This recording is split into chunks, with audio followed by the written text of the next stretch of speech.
View your channel. There's nothing on this.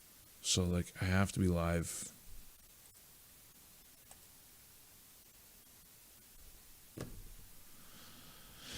I'll tell you.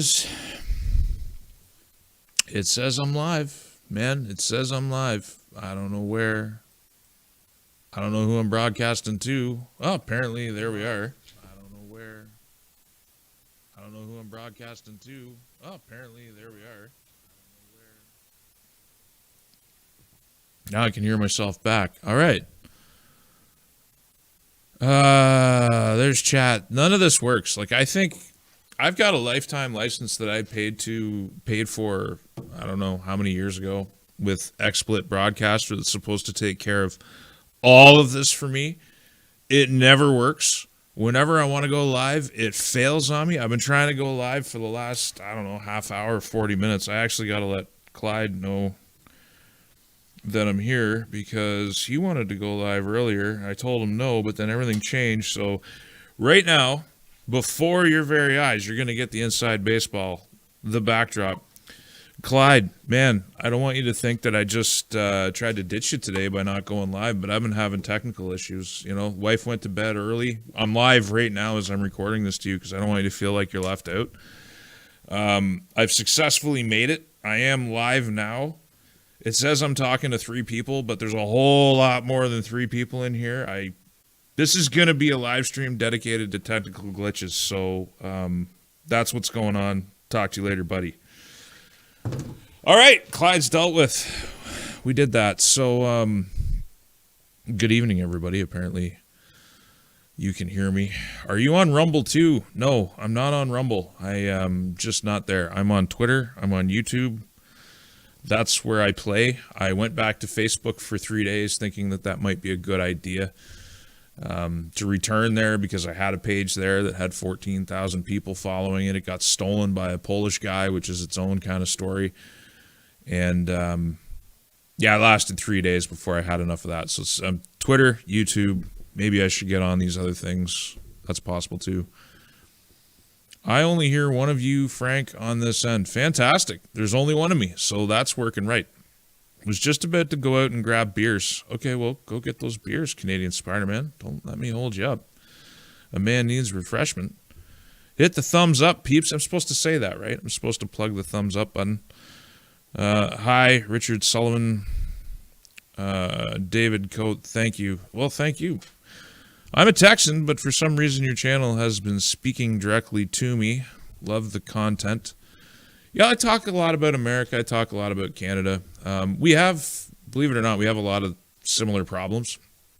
It's just the, what you would call the Democrat side of things is a lot more entrenched up here. It's much more well ensconced. It's officially supported by the state, and if you live in the western provinces of Saskatchewan and Alberta in particular, but even the interior of BC or the rural areas of Manitoba, you tend to think a lot more conservatively, I guess you would say.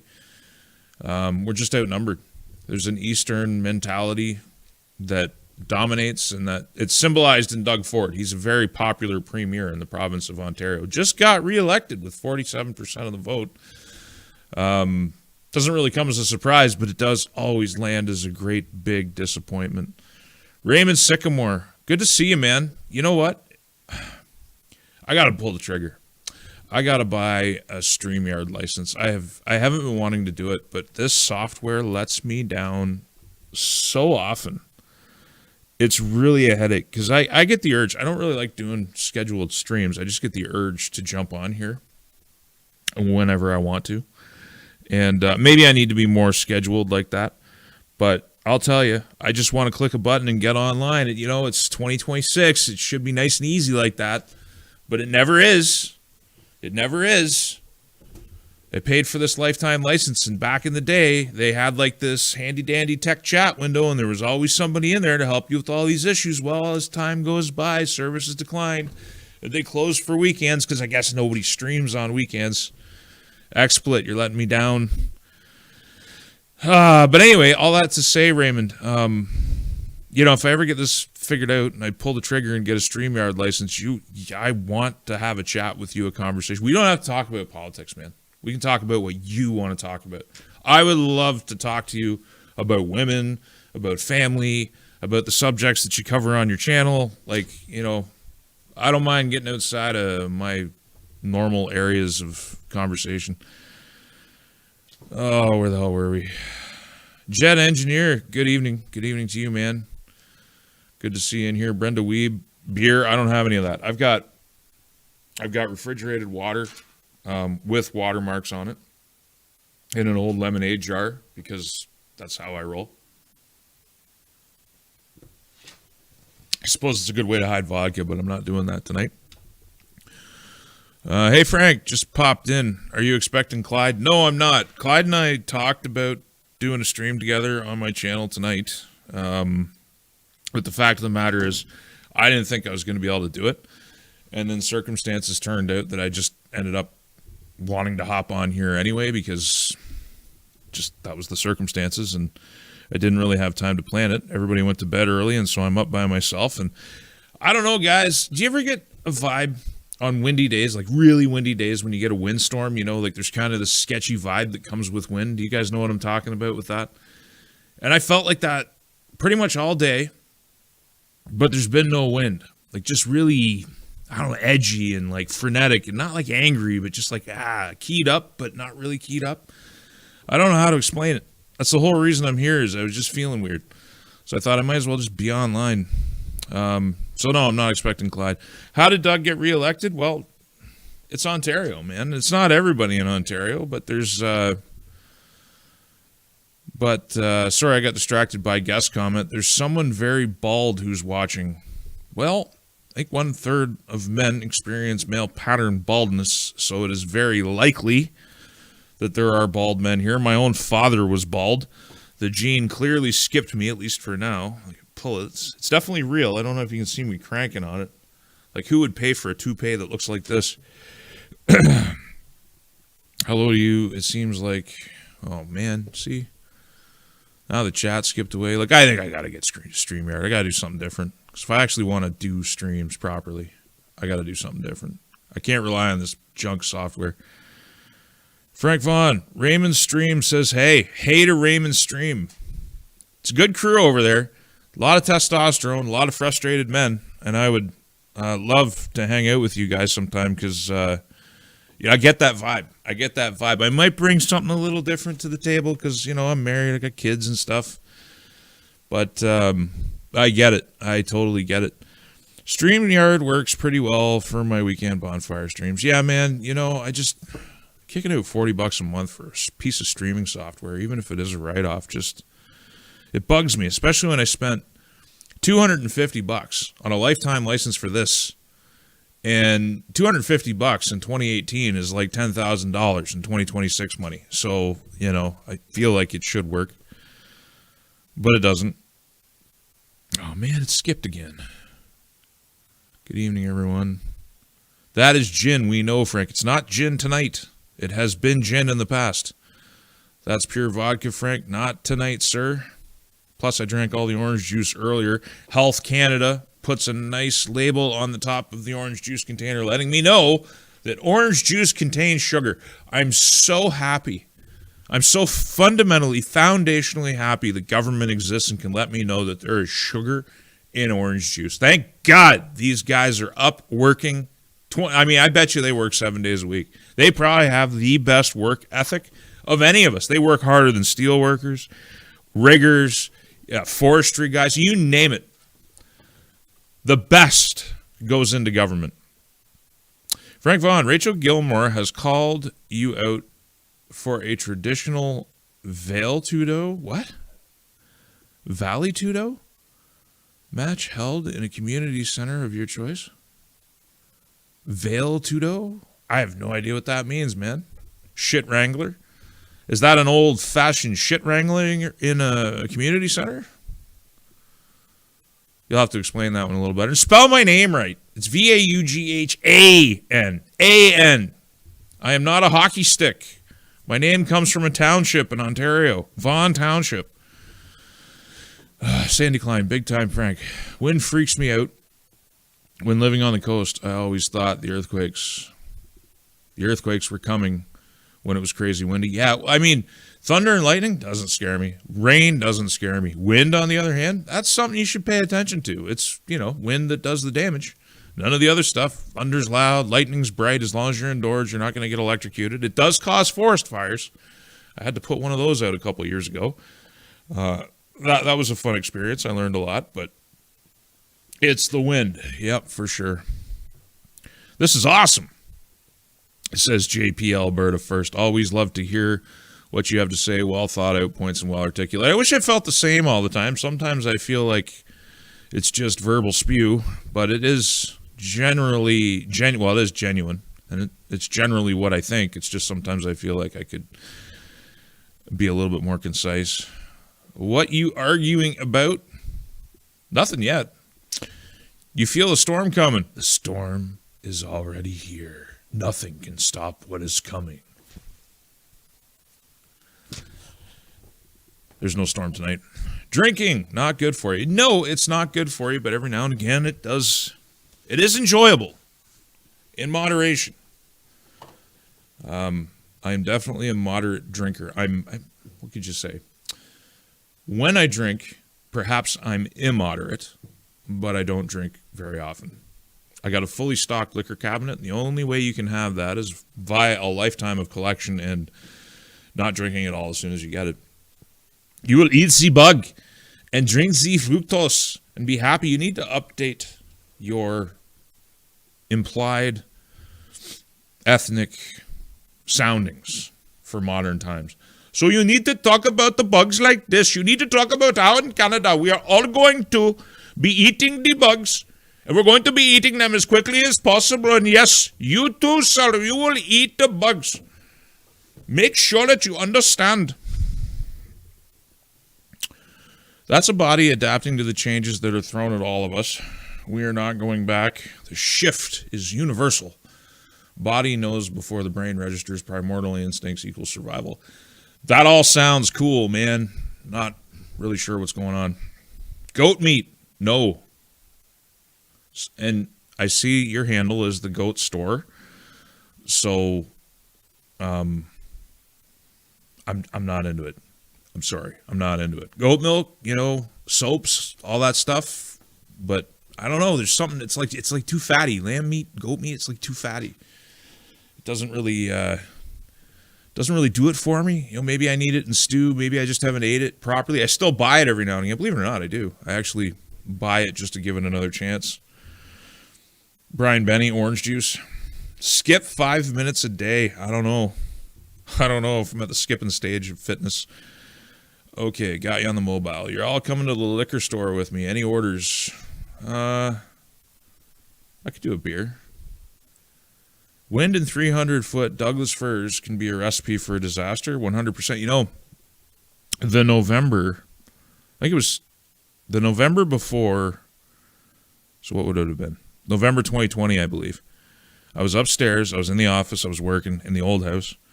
And there was big wind that day. And it was rattling the house. It was shaking it around. I could feel it. And then like a really big gust came up that just stood out. And I remember I stood up. I went running for the stairs. And I stopped and I looked out the window. And I saw a tree that was about 120 years old. I believe it was a jack pine. Like big. I mean a trunk. Like big trunk. If you fired a 7.62 at it, it would have actually stopped the round. Like it was a big trunk. If you fired a 7... Anyway, you don't need to hear me talking again. And I watched the wind. It didn't just snap that tree. It twisted it off its base, and not out of the ground. It twisted the trunk and broke it by twisting. This great big tree broke it by twisting, picked it up and slammed it right into the ground. And it was at that point I learned I could still jump down a full flight of stairs while yelling for everybody to get in the lowest part of the house. That was about the peak of the storm, but I won't forget that one. I won't forget that one. I love to drink. I don't like to drink very much, though, says Hodaka. The Goat Store says, I've done 3 land acknowledgements today. That's your band. You're banned. Get out of here. Get out of here. Maybe I'll just put you in a timeout. You're banned. Just kidding. I know you're just playing with me. Durka. Xander says LMAO. Oh, you must. I'm behind. I'm that far behind. We're just getting into the accent. I cannot bring myself to do that accent. Greetings from Yorkton, Saskatchewan, Frank. I never miss your content. That's very good, sir. Thank you, medic. Thank you, medic, sir. Getting more ads for the LCAF. What's that mean? It means the government wants you to go and die for the new Canada. We have to go and fight the Americans, yes. You must be part of the new militia. So are we going to eat fake pork chops and not real beef? Well, pork will be banned, bud. Muslim values are Canadian values, so we just got to get rid of that. It's also not kosher, so there's a lot of problems with pork coming up. Not the bugs, the fake steak. Have you tried it yet? You may not know if you had. Oh, Canada. Oh, I know where my cow came from. I know who killed it. I know how it ended up in my freezer, and that's meat in the Vaughan residence. Oh, it was reference to your comment on feeling the wind. The winds have changed. Yes, sir. I don't know. Just off. Really weird today.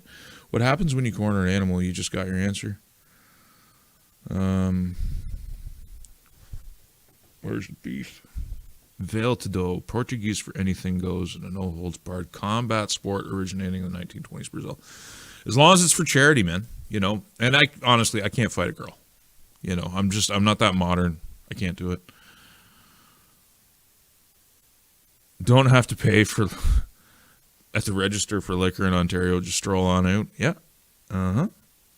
You know, society is built on the little things. It's not the big laws, and we've known this for a while. It's the little things, whether you're willing to pay your fair share to use public transport. Like you actually, when you get on the subway or you get on a bus, you pay your fare. You don't fare skip. It's the little things. It's that separates a high trust society from the alternative, which is what we're building now, which is a failed state third world protocol type thing that we're coming into, where there is no trust. Everybody just steals from everybody, and it's sad to see, and I hate to say it, but I mean it's here in Saskatchewan too. Like the disease is here in our cities. I don't think there's a single city in Canada they've left alone, and everything's breaking. And then you create a society, and you create a legal system that encourages people to be addicts, tells them that it's fine, doles out hard drugs, doesn't put them in jail, doesn't put thieves in jail. Everybody's got a story. Someone violates a child, but they were born Native American, so we have to give them a more lenient sentence. I mean, the more you do that, the more you enable people to take advantage. And those people are emboldened. I was talking briefly to a person the other day whose life has really fallen apart, and maybe it's getting back together, but the interesting thing is how much damage this person's left in their wake in terms of unpaid bills. This is somebody who took COVID loans and CERB loans or CERB payments at the same time as being on welfare, and just a total rip-off, like ripped off the entire system. Has done a lot of bad things to a lot of bad people, but my goodness, in the few minutes we had together, did they ever decide to give me their political opinions as if they matter to me, as if they rate. Now, maybe in Canada they rate, but with Frank Vaughan, they don't matter worth a squat if you can't keep your word and take care of your business. Anyway, Trudeau killed your cow? No, he certainly did not. Wreck house in Newfoundland records, 165-mile-an-hour wind. That is serious.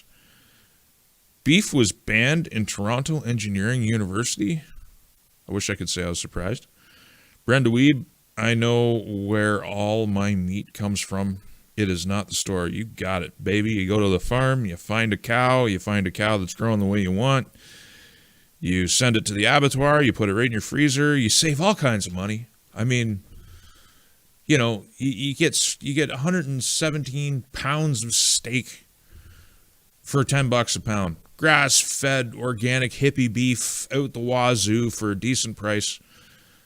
It really is the way to go. You do have to come up with cash up front. But, I mean, if you've got a line of credit with a decent interest rate, I mean, a good interest rate these days is, 6% or something? But back in the day, it was like 3 or 4%. The first half cow I bought on spec because it would save me enough money that by the time I had the money to pay for it, the interest charges were nothing compared to the cost savings. So that's how I did it. And then just over time, you just make sure that you have that money in hand so that you can buy that cow. And then you have cheap groceries for the rest of the year, cheaper groceries.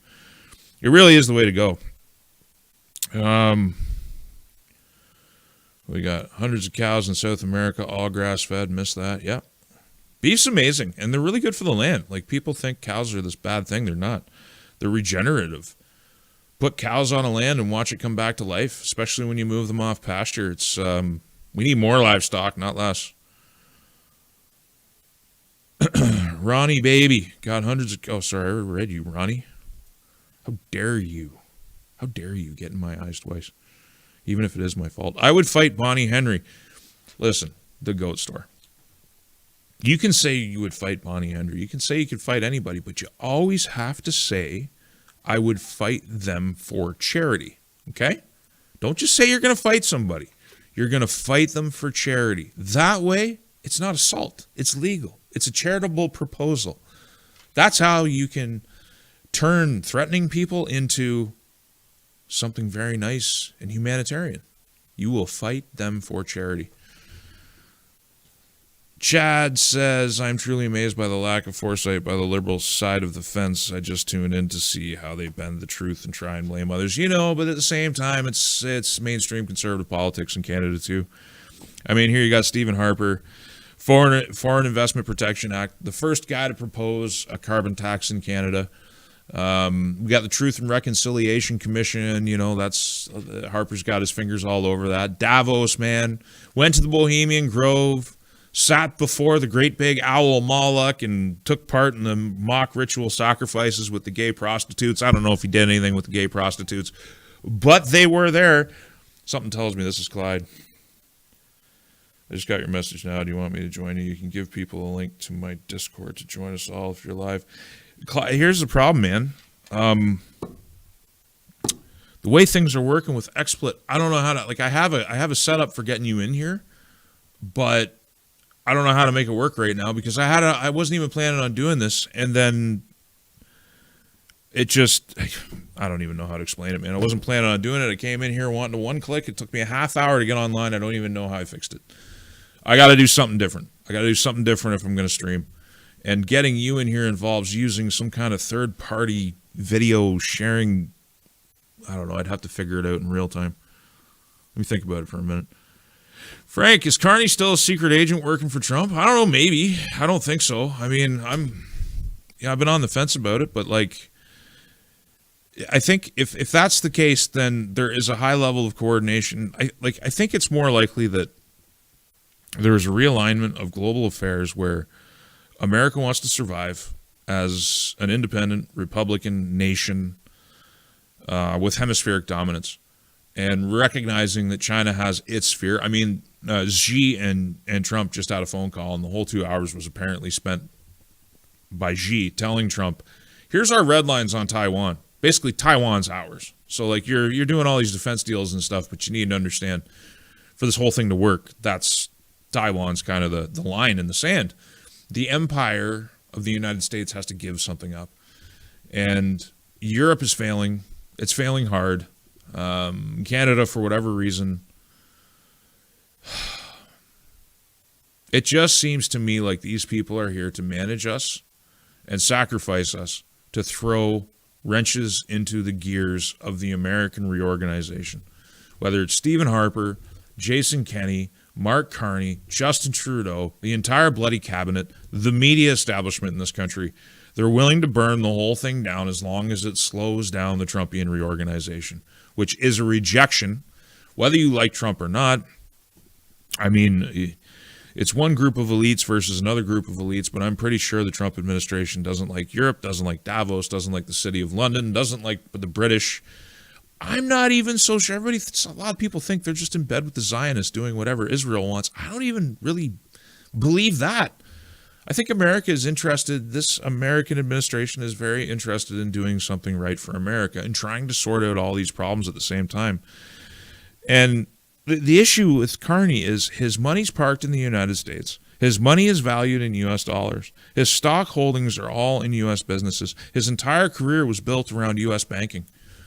And it's hard for me to believe that he would willingly engineer things that would impair the value of his own stock portfolio. You don't work against the value of your own bag, you know? Like if you got a bag of Bitcoin, you don't go online and talk about how Bitcoin's trash all day. You either hold your silence or you pump your bag, right? Well, Carney's going to pump his bag, and he's going to do that. The only way that like Brookfield, which are assets that he holds, are very much making money off of North American integration, not Asian integration. That's a small part of what they do. But to break Canada away from the United States means a lot of these companies that he represents would lose fundamental money. I don't think long-term it makes sense. So I do have to wonder. Canada's a very hypnotized place. We're very propagandized. We believe that Trump is America, even though America is a much bigger idea than Trump. And we have forgotten history. We've forgotten the past. We are so hubristic. We take no responsibility for the damage that we've done to the relationship, which really pisses me off. Pardon my French, but it really aggravates me. The Canadians don't understand this superiority complex, this egotistical way that we conduct ourselves vis-a-vis the Americans. And we've been doing it for a long time. And now it's coming back to haunt us just a little bit. I mean, tariffs, it's not a big deal. Demanding that we spend more on the military and up our NATO, these aren't big deals. It doesn't warrant the kind of reaction. We've got a full court press up here. I don't know if Americans know this, but the radio waves and the TVs it's anti-American nonsense all the time. And over what? Some tariffs. Canada loves charging tariffs to everybody else. I'm not really sure what our problem is. I haven't understood the problem. Is it because he trolled Trudeau and called him governor? Trudeau had it coming. He had it coming. He and his people said all kinds of bad things about the Republican Party and Trump over the years. A little bit of trolling, not a big deal. Like, we're overreacting, and we've always been overreacting. And now Carney campaigned in an election promising doom for the country. He said, we're all going to suffer. We're all going to go broke. We're all going to have to tighten our belts. Everything's going to be bad. His message was bleak. Even the art. I don't know if you guys noticed this, but the art of the Liberal Party changed. They dialed down the tone of brightness so that the red was dark and the blacks were deeper. It was doomy. And they won. And I know people would say that it's because the election was rigged. Maybe, okay, maybe, but I don't believe that. I think this is genuinely how the country falls. I think we are a left nation. Most of that weight is gathered in the east in a tiny strip of land in the south of BC and, of course, Edmonton. Yeah, I don't know. It blows my mind. They're rolling out all of these people telling us that we're going to suffer. Harper, Kenny, former premiers, Doug Ford, Mark Carney. Everybody's telling us they're going to break Canada to save our sovereignty. And these people, with their governments, have done everything in their power to sell us out for decades under both parties, under all parties at all provincial levels. China's been coming in and buying things up. The Americans have been coming in and buying things up. They whine and they cry about the Koch brothers. I encountered this when I ran in 2019. They said, it's not the fault of Ottawa that the Koch brothers influenced Canada. And I say, the guy that was saying it to me was supposed to be an impartial moderator. He was making the argument that Ottawa was not responsible for the issues of pipelines and the fact that most of Alberta oil has to go through the United States. He blamed the Koch brothers. And I said, who passes the legislation? Who runs the country? Who's the prime minister? Who's the cabinet? Who governs this place? The Koch brothers? Are we governed from Washington? Or do we make our own decisions as a sovereign nation? Because we haven't been sovereign for a long time. And now they're trying to pretend we are. They went from the flag, the Canadian flag, the maple leaf, which is a flag that no one voted for, replaced the actual flag of the nation. The flag that the world wars were fought under has been ripped from our hands without a vote. The very Federation, the original Bill of Rights, ripped from our hands and replaced with this nonsense charter, which is subject to government approval. Your rights don't descend from God. They come from the government, and the government can suspend them whenever they want. And whether they're legally doing so or whether they're found to have unlawfully done so, there's no consequences for the government that took away your fundamental human rights. And you didn't even get a fake set of property rights. Property rights are deliberately left out of the charter because of the machinations of Quebec and Pierre Trudeau. The country's been replaced. But even the flag that they gave us, that became a symbol of hate speech, would cause you to become suspect to law enforcement if you displayed too proudly your Canadian flag. And then Trump made some jokes about Governor Trudeau, charged us some tariffs, and they dusted Old Glory. I'm sorry, it's not Old Glory. They dusted the maple leaf off, and they said now it's not a symbol of hate speech anymore. It's a symbol of national pride, these people who have gutted this country.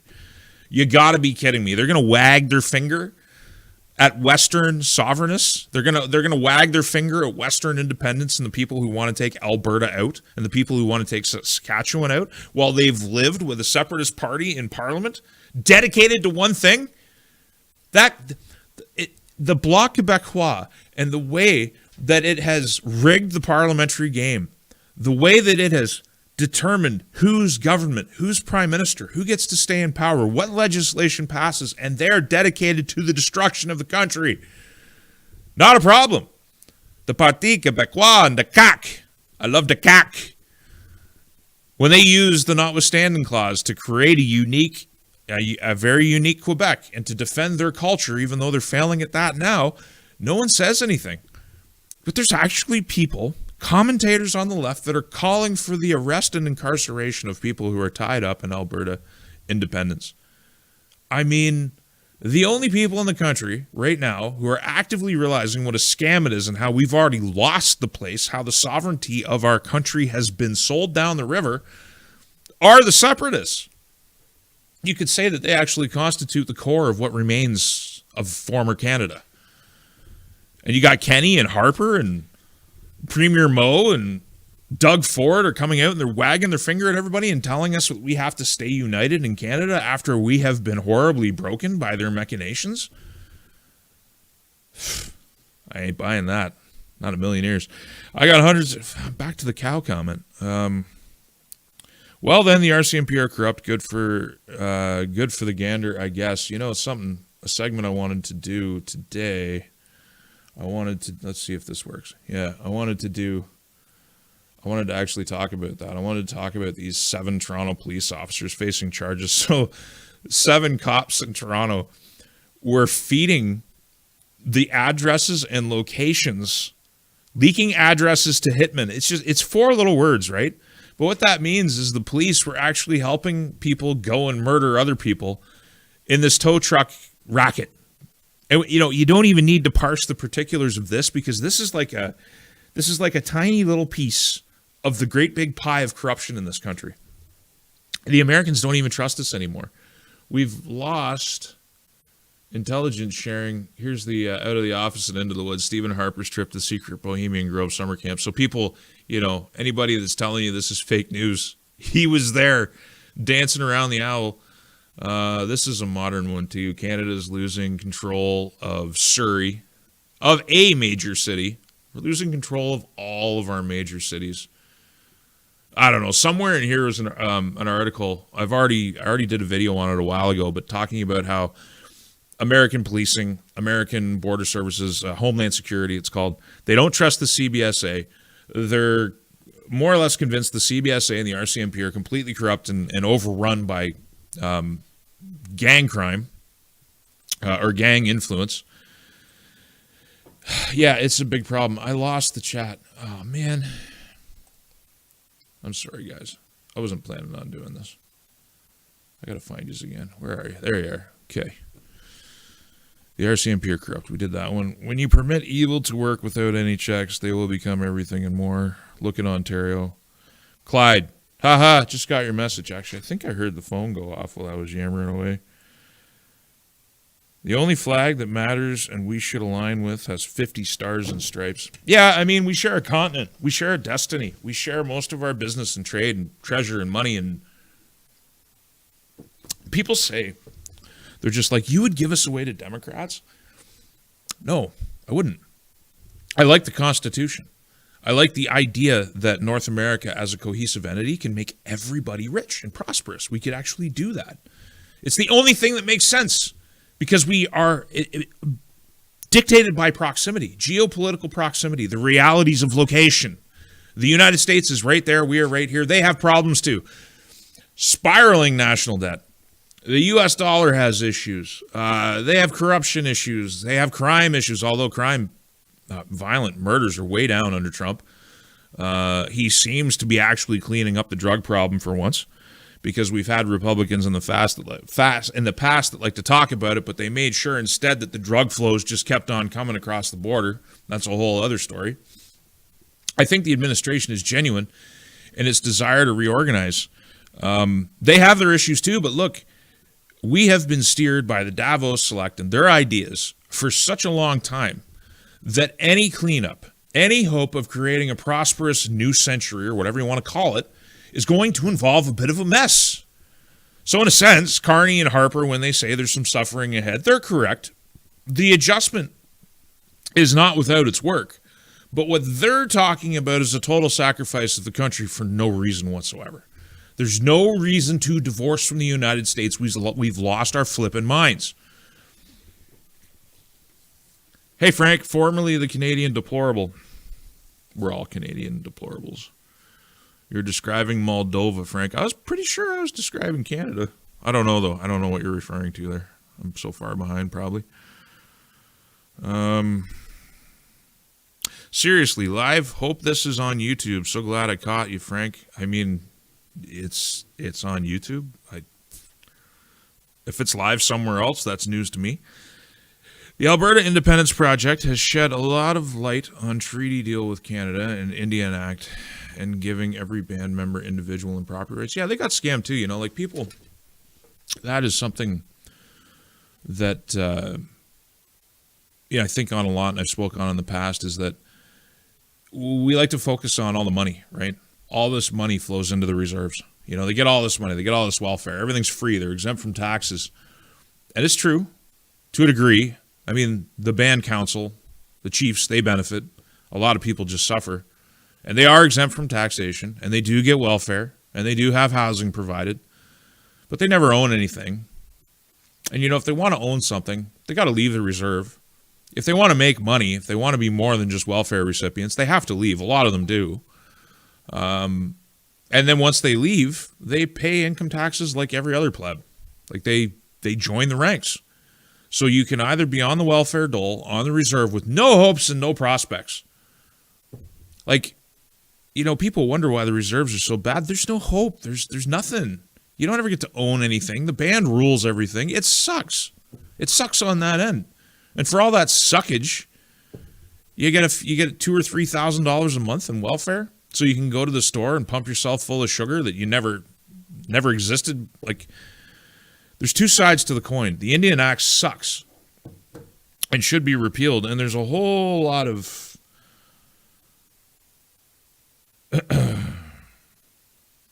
sorry, I'm just reading.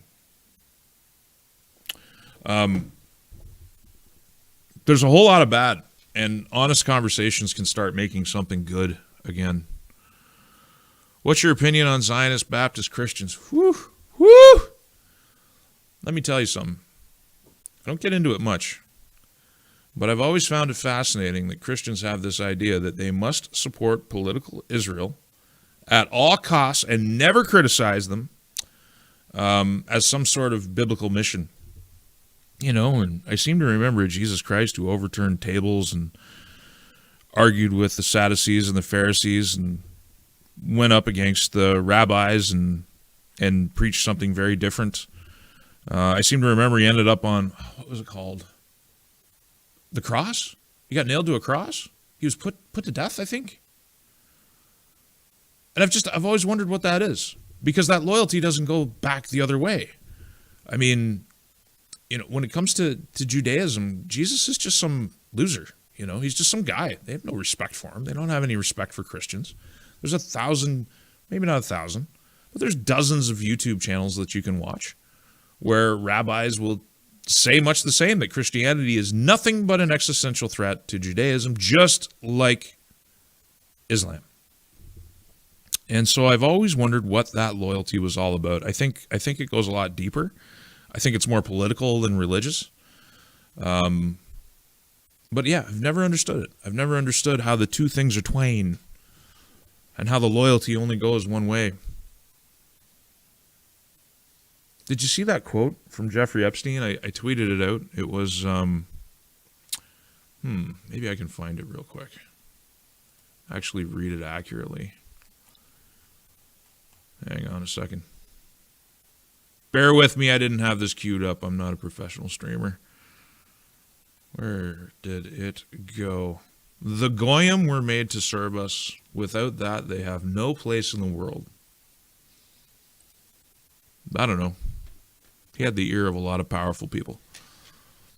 Movement by committee. Our government from top to bottom is on the take, and we think fighting amongst ourselves will fix this. Yeah, it's true. We have a very corrupt government, and when they were found to be corrupt, they covered it up for 100 years.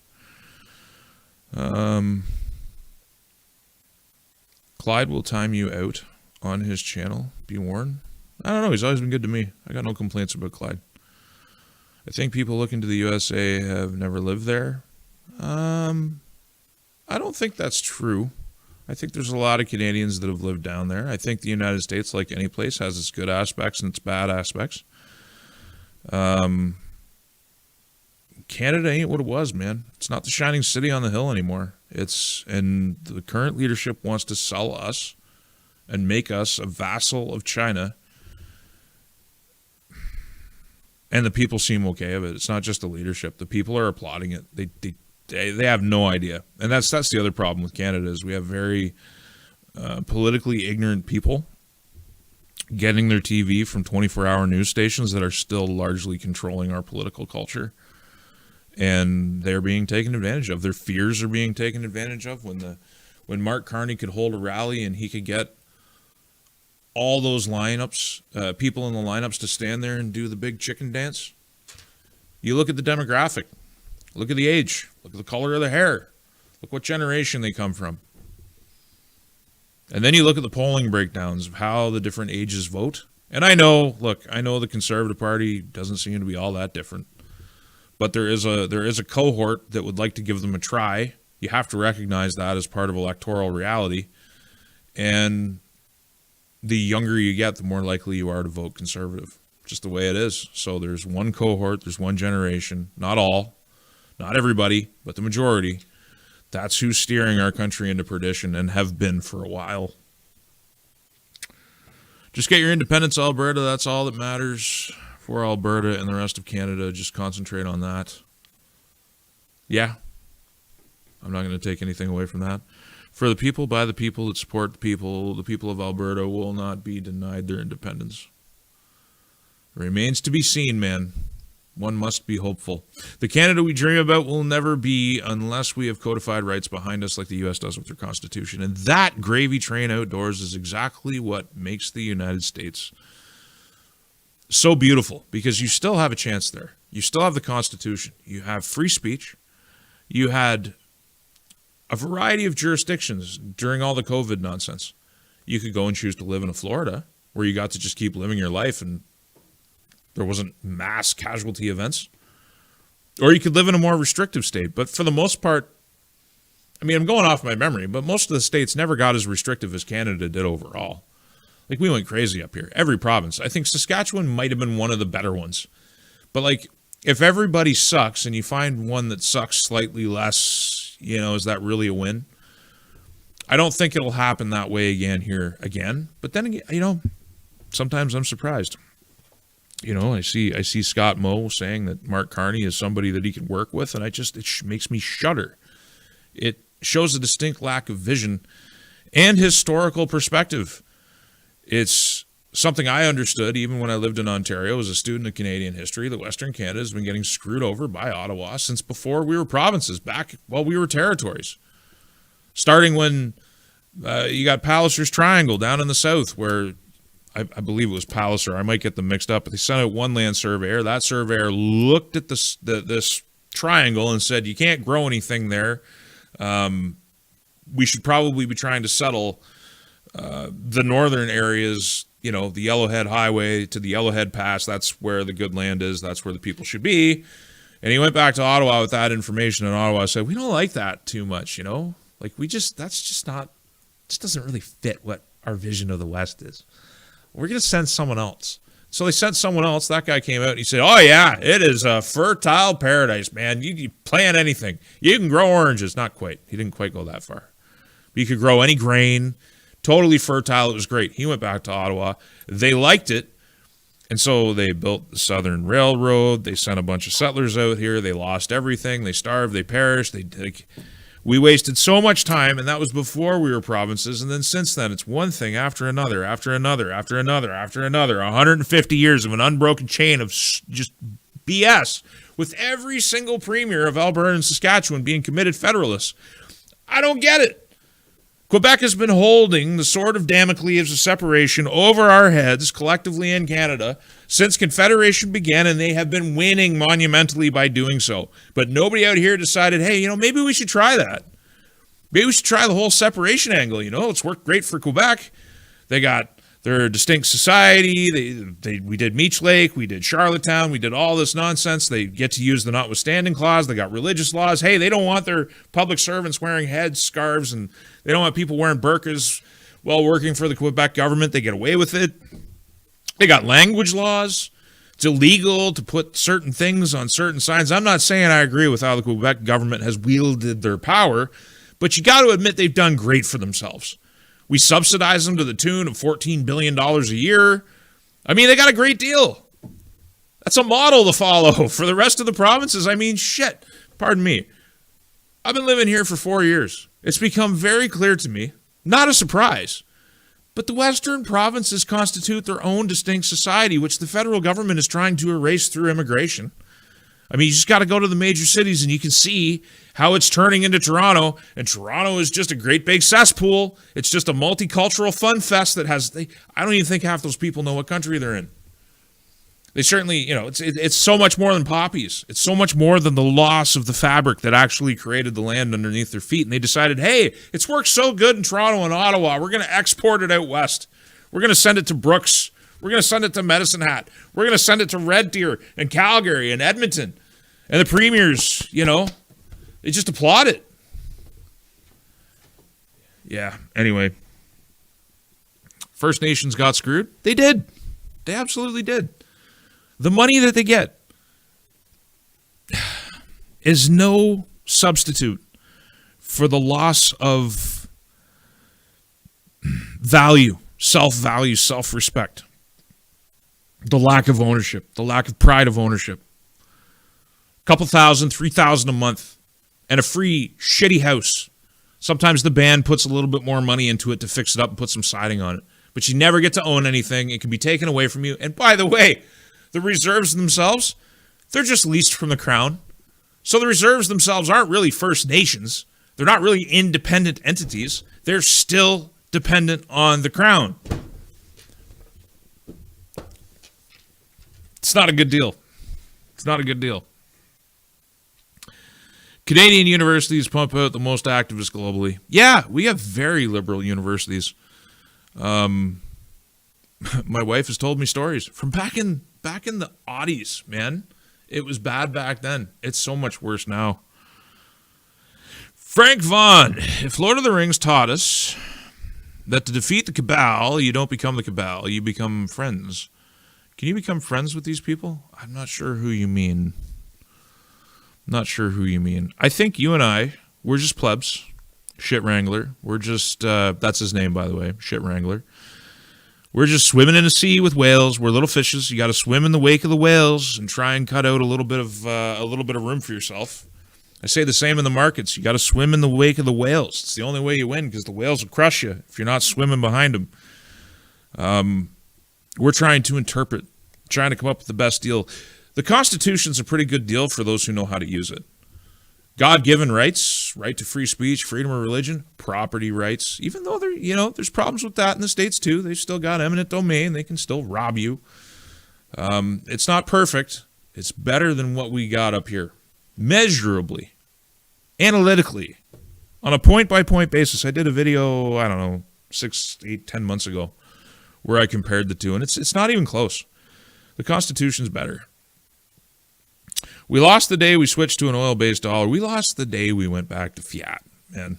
When we abandoned sound money, that's when we lost. And we're all going to deal with the ramifications of that right now. You know how fucking fake things are? Pardon me. How fake things are?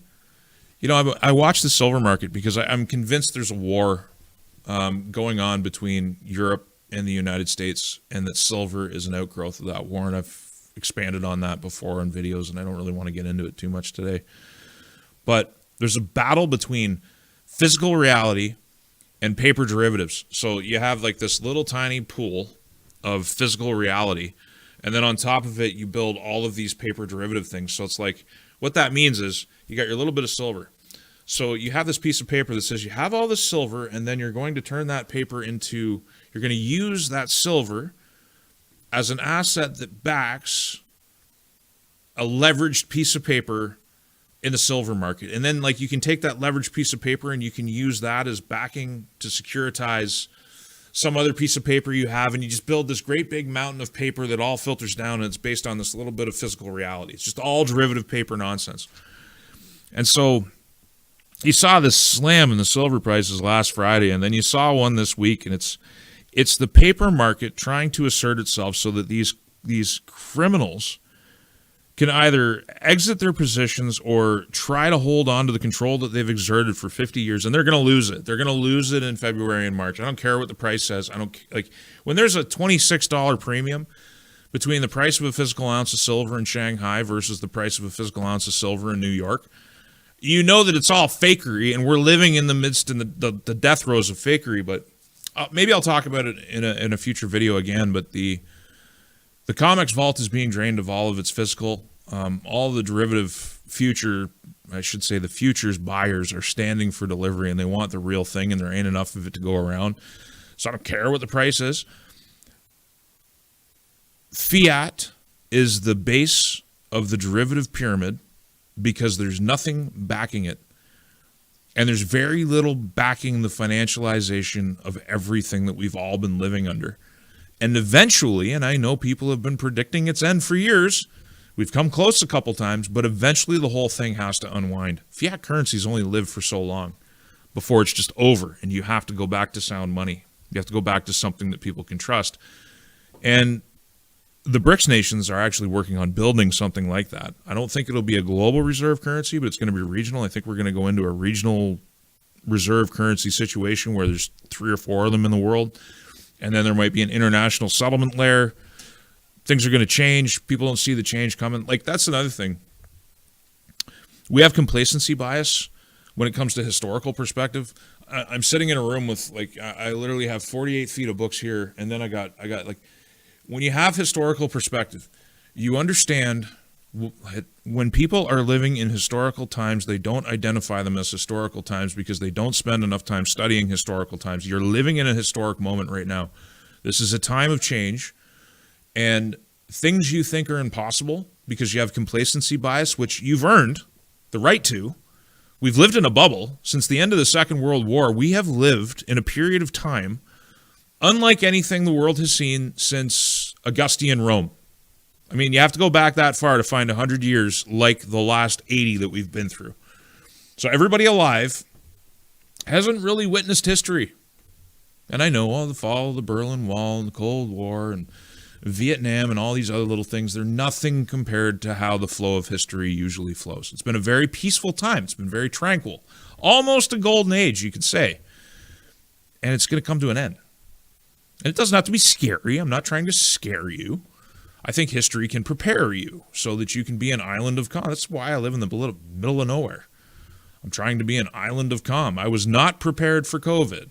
I had my own little personal postage stamp where I felt safe, but I felt very out of place. And I'm like, if I survive this and this doesn't go full totalitarian and Doug Ford doesn't send the squads to my door and force me into a decision that I don't want to make, I have to get somewhere else where I'm better positioned.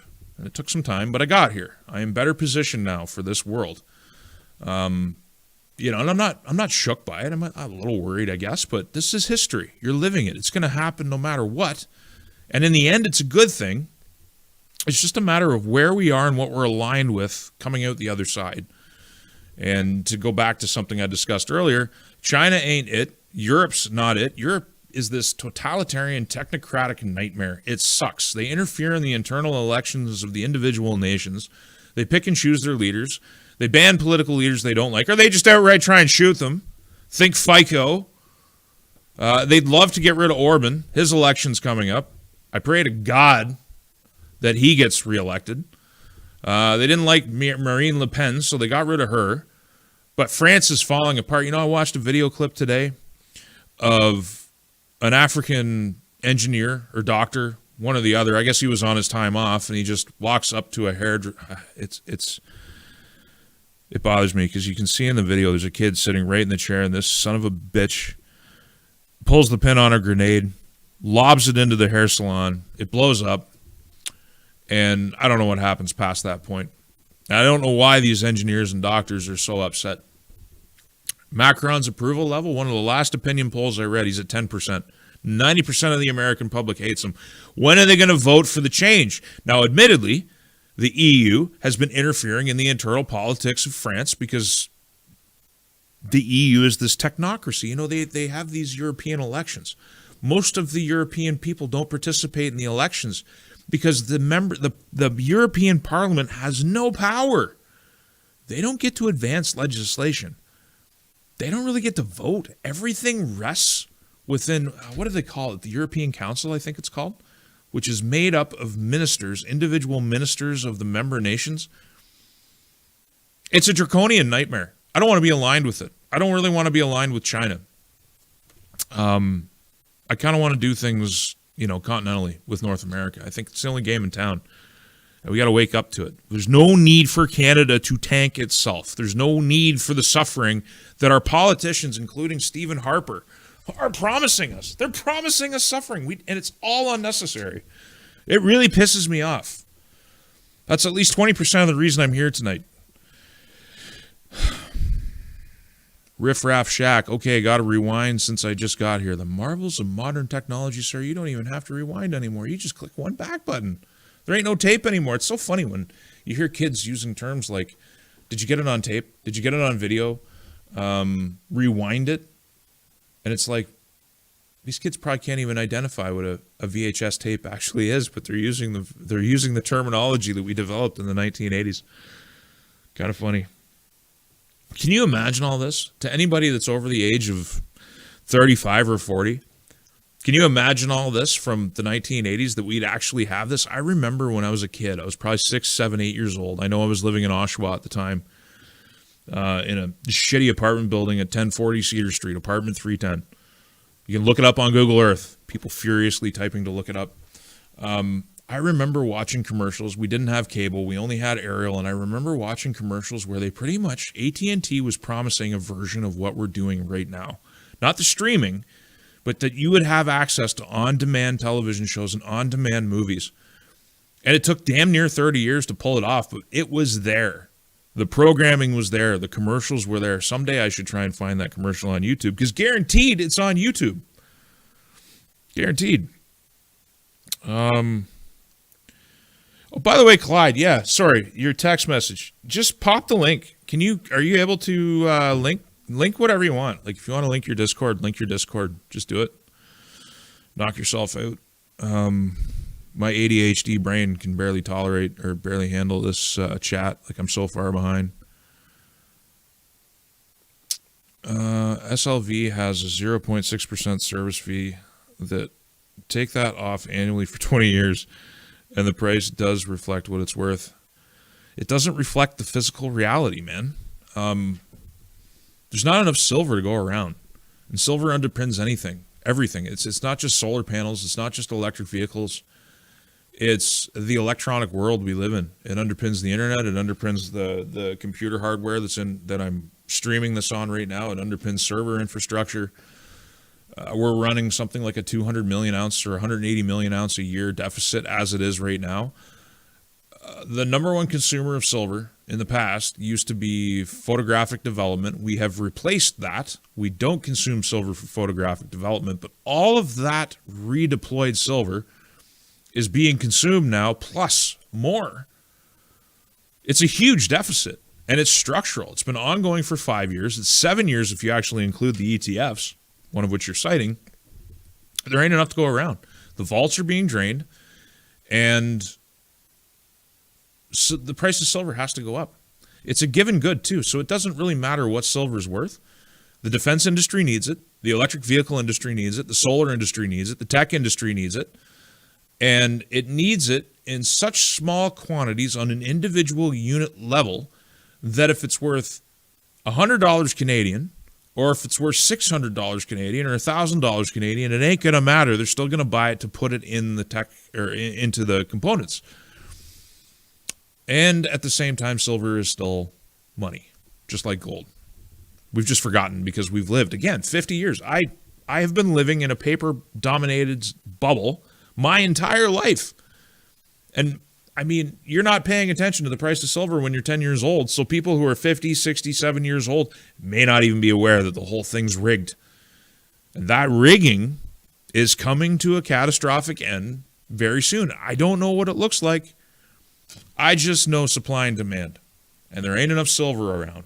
And when fiat starts collapsing, everybody's going to remember that it's been money just as long as gold has been money. Joining America would just play into America's hands, and Canadians will suffer more as a consequence. Sleeping Giant, tell me how. Tell me how we'll suffer more. If we actually played our cards right, we don't have to suffer. We'll suffer more if we continue down the path we're continuing down now, which is embracing China and inviting them into the country and forcing ourselves to become a strategic problem for the United States. That's where we might suffer. That's where we might come to find ourselves just dominated as a territory, or God forbid, Canada ended up a protectorate.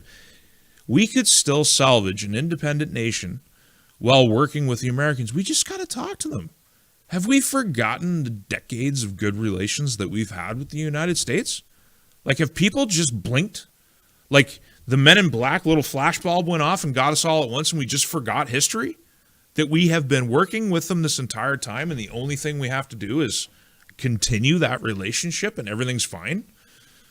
We've lost our minds. And joining America, I mean, actually joining America and becoming a state, they lose as much as they gain from it.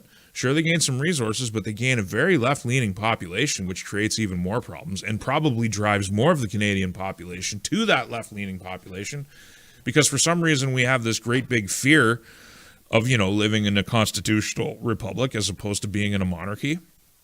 We're desperate to hang on to our king. You know how stupid it is? You know how stupid Canada is? Our system, that is. When I say Canada's stupid, I'm talking about our system, where we don't get to elect our senators, where the senators are largely concentrated in Ontario and Quebec, and the West is screwed again, where we vote for Parliament, Parliament's not government, they appoint the government, and the political parties control who gets to sit in Parliament. We have no ability to pull down judges. We don't get to vote for our sheriffs. We have fake charter rights. I mean, it's just terrible. By comparison, America's just better. It's just better. It really is. We get to wait on waiting lists, for healthcare and get offered made. Like, it's just, we have this rose-colored glass view of what we are, and we should really update our worldview. 400 watching, nice numbers, Frank. Yeah, it's I'm glad to have you all here. It's nice to be here, especially when I don't announce these things, and it's already 11:30 back east. It's 10:30 here, 8:30 on the Pacific Coast. No announcements, so I'm surprised anybody's here.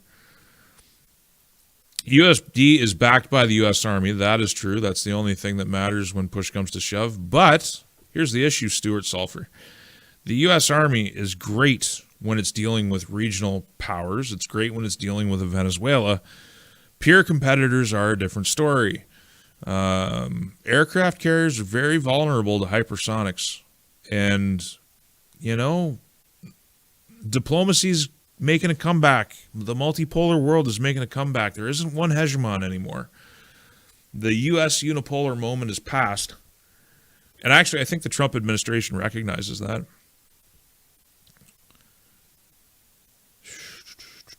Following for a long time. Yeah, Lucas C. I know who you are. You're like the Luca. I know you've been around for a long time. Years. Good to have you here. Ottawa is the only one that held Canada back. Yeah, I mean, especially the West. It's Ottawa. We did build Keystone XL. Ottawa won't let us connect it. It sits empty and is state of the art. Yep, because we are in a real country.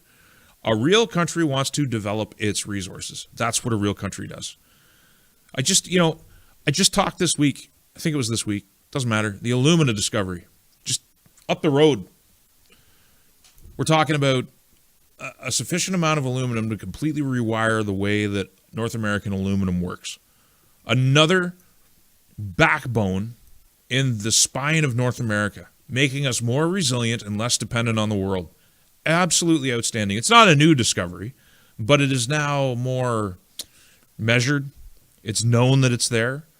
There's 187 boreholes, and there's specific quantities in a technical report that just came out. A real country would be diving all over developing that because it's huge. A real country would be developing oil and getting it to market. A real country would be building refineries.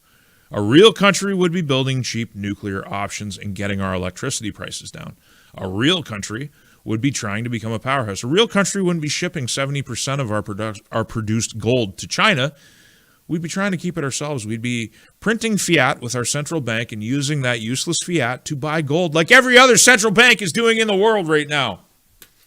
Trading their fiat dollars, whether it's Vaughan, whether it's USD, whether it's euros, whether it's rubles, whether it's whatever the hell the Indians use, rupees, whatever they're trading rupees, paper, and buying precious metals to underpin bricks, to underpin this new thing that's coming, this return to sound money that I think is going to happen. But Canada doesn't do that. We produce 300 tons of silver a year. We refine some of it here, that's a feather in our hat. Most of that production goes to the United States. But we're not hoarding any of it. We're not building reserves. We have zero gold. It's just tragic. We're not a serious country. A serious country wants to prosper. The best that we can do after a decade of negotiations is a memorandum of understanding on a pipeline with so much carbon nonsense attached to it that it'll never get built. That's not a serious country. A serious country wants to prosper. A serious country wants to sell. They want to build. They want to have energy. Fed up with a fake world. With you there, Maury. Let me try that one. Maury Ziakurzi. Maury Ziakurzi. Did I get that right? Ottawa controls our border. Only as long as we let them. Only as long as we let them. I mean, one of the bravest things that Scott Moe did was he universally and unilaterally terminated the carbon tax on home heating oil. It was unlawful. It was illegal. He just went ahead and did it. And nothing happened. Not a damn thing happened. Got very little press coverage. That you had a Saskatchewan government that was actually in rebellion against a law on the books of Ottawa. And they broke it. And you could say that Ottawa pioneered that by suspending the charter needlessly over the Freedom Convoy. And also all the things they do through orders in council. We could really parse that for an hour if we wanted to. But they did it and they got away with it. When federal, I think it was the Department of Oceans and Fisheries. Listen to that name. The Department of Oceans and Fisheries were trespassing on Saskatchewan farmland to test their dugouts for God knows what. I still am not entirely clear what they were doing, but they were trespassing and they were saying the dugouts were part of their domain. And so the Saskatchewan government said, if you trespass on farmland, we will arrest you and put you in jail for it. We will charge you with trespassing. And the federal government backed down. So sure, they control our borders. So long as we let it happen. Listen, the rule of law in this country has been terminated. The government dispensed with it a long time ago. Those fake executive order signings that Carney did when he first came into office, They were fake. Remember the red folios with the piece of paper where he was signing these motions? No force and effect. He even had a gavel on the desk. Like, it is, as Trump would say, straight out of central casting. And it's sold to the Canadian public. But it's fake. When they use orders in council, now it is legal, but it just shows how weak the law is. When you can use an order in council to suspend any regulation you want for an indefinite period of time, you can do that. You don't have to go to Parliament. You can just pick a piece of legislation that's on the books, and with a stroke of a pen, you can suspend it. You can give corporations immunity from all Canadian law. Mark Carney did that with the stroke of a pen. Although that did pass in a piece of legislation, to be fair. You can spend billions of dollars in excess of revenue. You can generate deficits through an order in council, through the Governor General, through the King's representative, through Cabinet, while Parliament has been sent home. We don't have the rule of law in Canada. They got rid of it. These people in Ottawa got rid of it. So yeah, Ottawa controls the borders, I guess, as long as the premiers allow it. What would happen? What would happen if Daniel Smith said, we're going to ship anyway? We're going to build anyway? What would happen if Mo said, we're just going to do what we want? We're going to deal with the Americans across the border. What are you going to do? And the answer is nothing. Nothing. Because Ottawa broke itself. They denuded the military. They can do all kinds of talk about arming 300,000 tax collectors with weapons. First off, they're not interested in going to war and fighting as public servants for the country. It's a non-starter. And all the talk of buying Griffins and F-35s, all the talk of strengthening the Canadian military after all the denuding under Harper. Harper cut the military too. We've hated the military. Now we're going to talk about being strong when we have rainbow crosswalks on every single military base and the barracks are full of mold and our people are getting totally preventable diseases from bacteria and toxic substance exposure. It's a lot of talk. What are they going to do? I'm pretty sure the provinces could do something different if they wanted to. Clyde, do something. It's a peace bubble. So that's how far behind I am. It is. It is. I'm reading the Gulag Archipelago. I believe that's what you mean, Ghost Store. The Gulag Archipelago right now. You really should, because there's a lot of similarities in, like, with the first book in particular. It's kind of, the first book is sort of the covering of the court system. So like this fake court system that was set up in Soviet Russia, the revolutionary courts, which you didn't need evidence, you just needed a story, and you could screw anybody. And it's kind of dry. The first book is kind of dry for if you're not interested in that sort of thing, but I think it's really important because it builds into the second book where the nightmare really takes off. Like, it's, my eyes start to get a wet feeling when I think about those books. They really do. I get the pressure, you know, that pre-pressure before a tear gets jumped out. It happens because it's really tragic. It's such a tragedy of humanity, what is spelled out in those books. And there are some poignant comparisons that you could do with the times we live in right now. As we lose the rule of law, that's the sort of stuff. When you see censorship bills coming down from the government, where a minister is going to have the power to determine whether you can be on the internet at all, not just on social media. That cuts you off from internet banking, cuts you off from digital news, cuts you off from your email. Cuts you off from your email. How are you supposed to function in the world without an email address? How are you supposed to function these days without online banking? Or being able to log into your credit card or to find out what your credit score is? I don't even know how I would go. Like, how would you even go back to paper? Who would you call? What would you do? A minister without court oversight can determine whether or not you can be online or not. Hate speech laws that the British have thousands of people in jail for memes. And that's what Canada wants to copy. That's the model we want to follow. House arrest, fines, ankle bracelets for memes that the state deems inappropriate. Well, back to the Gulag Archipelago. There are similarities there. That's how it starts. And it doesn't take long. It's like little by little and then all at once. And these pieces of legislation, we're kind of at the little by little, but we're getting to the acceleration phase. before the screws come down. I'll tell you, if there's no coordination with the United States, if Mark Carney is 100% aligned with China and he's aligned with the EU and Harper and all these guys are telling us the truth, then the human suffering that they're promising in Canada will be enforced, at least in part, by these acts and legislation which are going to restrict your free speech, which you don't even have. You just have a fake charter, right? And they can suspend it whenever they want. Isn't it outstanding? You know what? I've said it before and I'll say it again. The Canada pension plan's not even safe.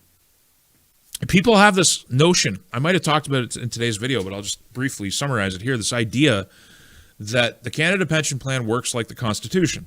You need a 2/3 majority in the legislature. You need 2/3 of the population, 2/3 of the provinces, before you can pass anything that changes how it works.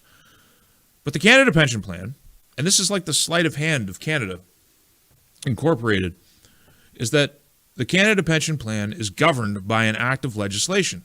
The Canada pension plan is not in the Constitution. It's not part of Confederation. It's governed by an act. The act says that if you change it, you have to have all of these, like 2/3 majorities, you have to follow the constitutional framework, or you could just pass an amendment and you could delete all of those clauses, or you could go to the Governor General, as Mark Carney has, and you could suspend a piece of legislation that has to do with the CPP. You could suspend an article indefinitely with a promise that someday you'll get back to Parliament, but there's no real commitment to getting back there. This is what I don't understand is these aren't fake things, At times I might get things a little wrong around the edges, but the core thesis is there. Canada is a totalitarian state with a veneer of democracy slapped onto it.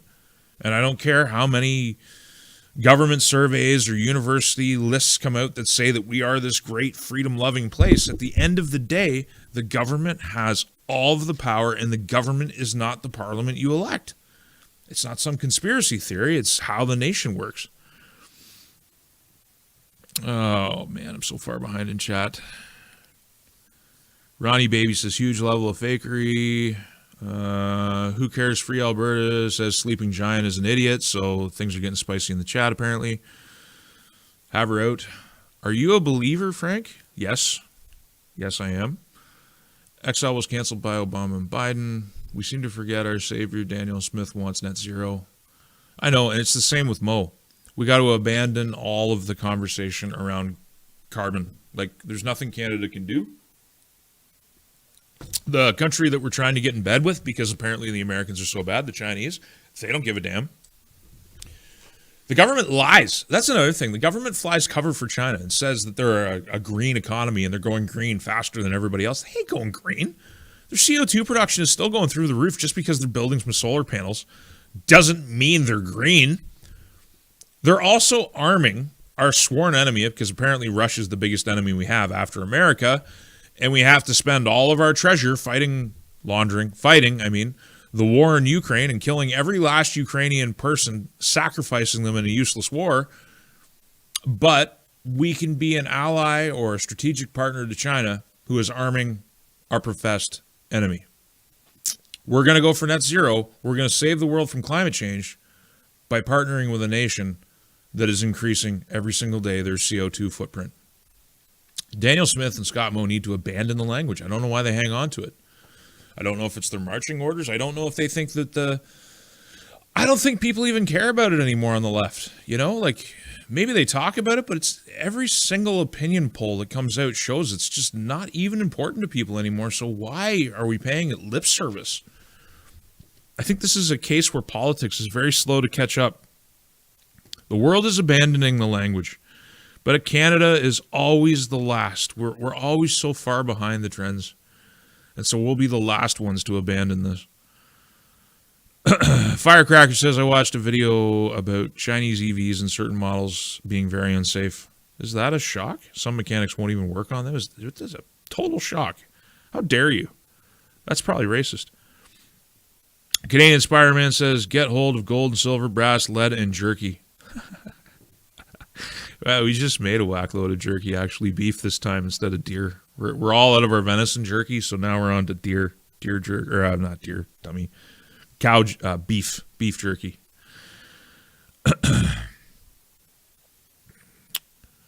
UK destroyed. Yes. UK is not a canary in the coal mine. UK is it's the future they want to make for us all. The UK is the model, and it's terrible. Jed Engineer, we originals from Saskatchewan welcome you here, Frank. I'm glad to hear that, Jed. That is the general gist I get.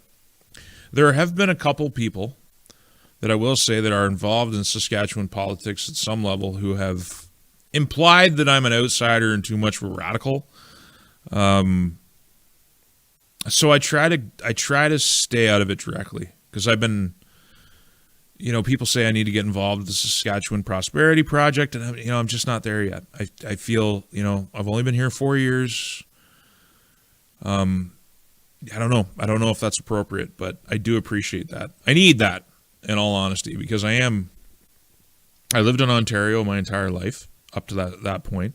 I lived in one place for 18 or 19 years, the same house, and built a life there and a business, and it's all gone now. I'm 2,200 kilometers away from that.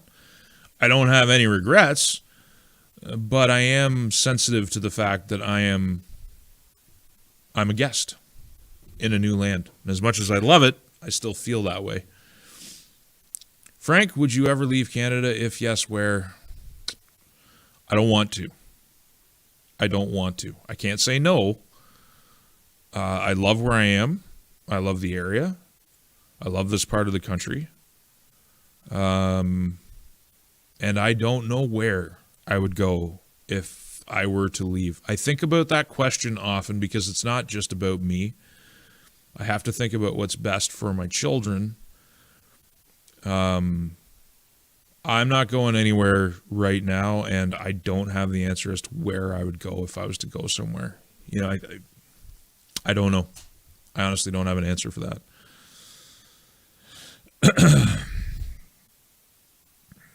Oh, man. How Macron is still there is beyond me. Yeah, well, that's politics for you. Everybody's talking about Clyde bringing back his Friday stream. Get Clyde to pop on camera for back and forth. He's been in chat for a while now. I can't, Yard Prep. I can't. I don't have the technical means to do so. I don't have StreamYard as yet. And the extension I would use to bring Clyde in, I haven't bothered to set up. I wasn't planning on doing the stream tonight, or I would have set it all. But Clyde and I talked yesterday about doing this together. And then today I didn't think I was going to be able to, and then things turned out that I could. So I'm here. Good idea on the jerky. Alberta can go. Don't let me stop you. Right on, man. Sleeping Giant endorses Alberta separatism. That's great. Maybe you could cut a check to the Alberta Prosperity Project, sir. Get behind it financially. Maybe come out and do some door knocking while you're at it. You seem like an eager beaver. Get more active. Frank and Clyde have great discussions. They have different views too. Yep, we do. And we parse them and move on with our lives, and it's pretty cool. Clyde's a good one. He's always been good to me. I know there's a lot of people who don't like him. That's life. When you're in a position that he's in, people don't like some of the things you do, and that's the way it is. But as far as I'm concerned, he's good people. Some pretty amazing folks here in this chat. Yeah, good to have all of you. Committee of 300. Yes, that's one of them. I'm actually thinking about rereading The Anglo-American Establishment. The name of the author escapes me. I keep walking by it and thinking it's time to review that, because this thesis that the City of London still runs the United States financial system is one, and I'd like to refresh my memory as to the roots of all of that, because America fought a civil war to get away from London, but it appears London has maintained a lot of its influence on the United States. Good. Get pissed, Frank. I do sometimes. Get myself a little worked up. Albertans are only having this conversation out of ignorance. There are bigger things going on in the background that will change all of this. So do tell, Sleeping Giant. Reveal your secret wisdom. Let us know what the answers are, my friend. Enlighten the chat. The Freedom Pines. You're another one. I owe Clyde the first mutual stream that I do on my channel, because I haven't really done a stream in a long time, and I owe that to Clyde. But you're right there on the short list. I want to get a chat going with you because I just want to share what I've got with you. And the chat just skipped. Where? See, this is what I mean. I got to be able to do better than this. Because I really like reading through the chat. Frank Vaughan, you need a few mods, brother. Maybe I do. I don't know. I like the chat getting spicy. If everybody wants to fight with each other, they can fight with each other. I got time. I haven't come across anything I'd ban anybody for yet. Or time them out yet. Say, Frank Vaughan, what's your opinion on new vehicles' durability compared to vehicles from the 60s, 70s, and up to 2007? I think it's terrible. I drive 2013. I drive a 2013, and it's great. I think all the time about what I'm going to drive next and how I'm going to get an older vehicle. I wouldn't mind having built-in GPS functionality. Like, there's a couple things that I wouldn't mind having, but you can add it to an older vehicle. But older's better. If I ever get a second vehicle, I'd like it to be something old enough that I can fix everything on it with as few sensors as possible. Like, we're talking something mid-80s pickup truck, or I was actually looking at a Pinto. I'm not kidding you. I was looking at a yellow Ford Pinto. It was for sale on Marketplace for the longest time. And with the bucket seats and how spacious the interior looked, and a little 3-cylinder engine. I'm not like a hot rod guy. I don't need an engine that's got all kinds of power, If it's in a pickup truck, I'd like, maybe I'm a little bit more, I'd have a different taste, but a Pinto would suit me fine. But something older. Look at the money Carney has spent without oversight. Yep, that's the privilege of cabinet and the Governor General's signature. You can do whatever the hell you want in this country. No one understands. I hear like soft, somber violin notes or something when I read that. It's out of context, but no one understands. It's like everything fades to black and white. You hear some emo music starting off in the background. That's kind of where my mind went with it. Canada is in receivership. Yeah, it kind of looks like that too. You see, that's that gray area where I can't say I'm certain what we're actually witnessing right now, because the Canadian mentality is such, it's been propagandized to such a state that if you're going to do any systemic change, if you're going to enact a plan to fundamentally change how Canada is managed and governed, you have to play to that hypnosis. And the big red machine and Mark Carney do a very good job playing to the hypnosis. They dangle Trump in front of everybody, and everybody loses their mind. I feel like the whole country, this elbows up movement, it's being steered in a particular direction, and I don't think it's good for Canada. And in fact, they tell you it's not good for Canada. They literally tell you your pensions are going to get destroyed. You're going to have to do belt tightening. You're going to deal with service cuts. He's off to firing public servants, folks, and gets away with it. He's not getting condemned for sending pink slips to tens of thousands of public sector workers.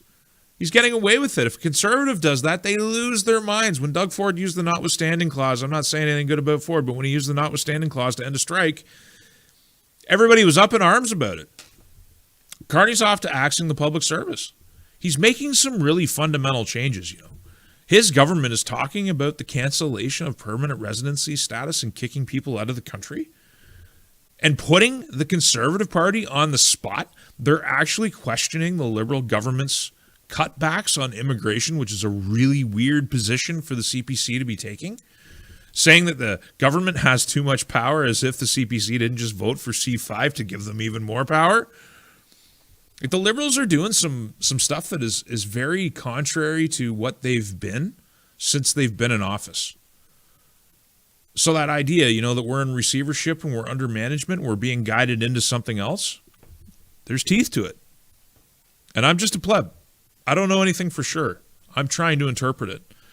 I'm hoping it's leading in a good direction, and I'm hoping it's leading into something sensible that recognizes the geopolitical realities of North America and proximity to the United States, and that there's no reason for us to suffer through a trade war and embargo and nonsense of embracing China that none of us need to go through. I lost all my guns on 9/11. That's a shame. A lot of fishing accidents lately I've been reading about. Everybody's just dropping stuff off boats. I don't know why. Like, Vegas people are getting weaker in their old age. It just slips through their fingers. The water's wet. It's been cold. You know, it's wintertime. You go fishing and your fingers are cold and you're trying to clean your gun, which is safely stored and unarmed, and it just falls through the ice fishing hole and it's just gone forever. A lot of people having that problem. Rigged Outcome says, nope, Canada is fucked. That's just it. Tweet that. I'll tweet that and pin it to the top of my page. Canada's fucked. It's over. I'm done. That'll be the last thing I ever say. Just 3 words. God bless you, Frank. I would love to know you. John, in a way you do. Anybody that knows me, my brother or my cousin, I am the same on camera. Maybe I'm a little bit more careful, if you can believe that, but I'm the same on camera as I am off camera. Maybe I'm a little bit more quiet.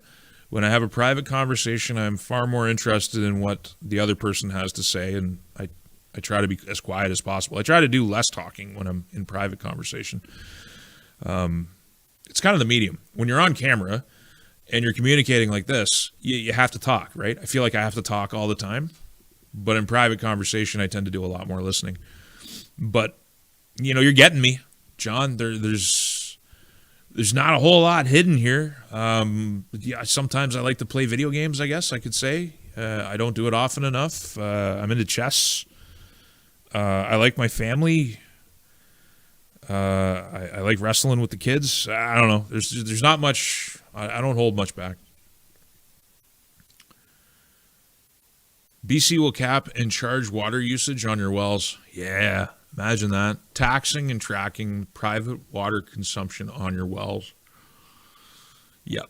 I live in Saskatchewan. I'm pretty sure we're a long way from that. You know, some of the last places to pass building codes were in northeast Saskatchewan. Building codes are actually a relatively new feature on the landscape here. When I first arrived, in some of the towns I visited, there were still businesses that did not have computers, let alone debit terminals. Cash with paper receipting, handwritten. Awesome. Green paint, they paint dead grass green. Yeah. Doesn't matter if it's alive or not, as long as it looks alive. Russia is amazing. Been there 3 times. You know, Russia isn't... Russia's not suffering over, like, actually there was where did it go? Is this it? No, this is the one. There's so many things. I spent yesterday going through about 400 tabs, and I had to let go of so many things that I can't get to with a half hour a day. And I'm afraid if I was streaming 3 hours a day, nobody would watch the streams. Like, you wouldn't see the stuff, and then I'd feel like I was repeating myself all the time. This isn't it. They just had a rally of sorts, I guess you could say, in Russia. People don't understand the Russian people are very united behind Putin. They're very united behind the government. They're sick of the war. They want the war gone, but victory first. And I believe the saying that is a common refrain in Russia is peace, but victory first, or something like that. So they're tired of the war, but it's not like here in the West, where if we're tired of a policy, we turn on the government. The Russians are different. They might be tired of the war, but they're not turning on their government. And Moscow's a beautiful city. There's a fella I watch. I can't remember his name. Sometimes when I'm up way late at night and I should just be in bed. And all he does is he drives around St. Petersburg, and then sometimes he does a highway trip into Moscow, and then he'll drive around in Moscow, and he just live streams from his car. Driving around their cities. They're beautiful. There's no homeless anywhere.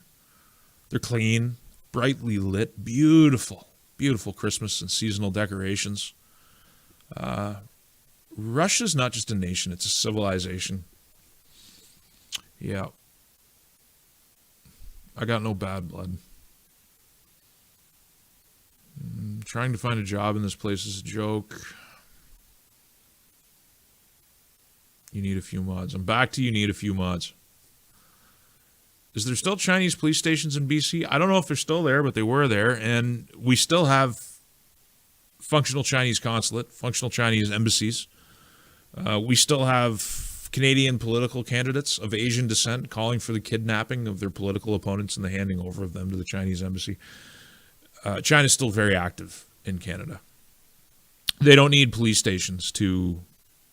They can do it from their embassies. They can do it from their consulate. Russia is not communist. It is not communist.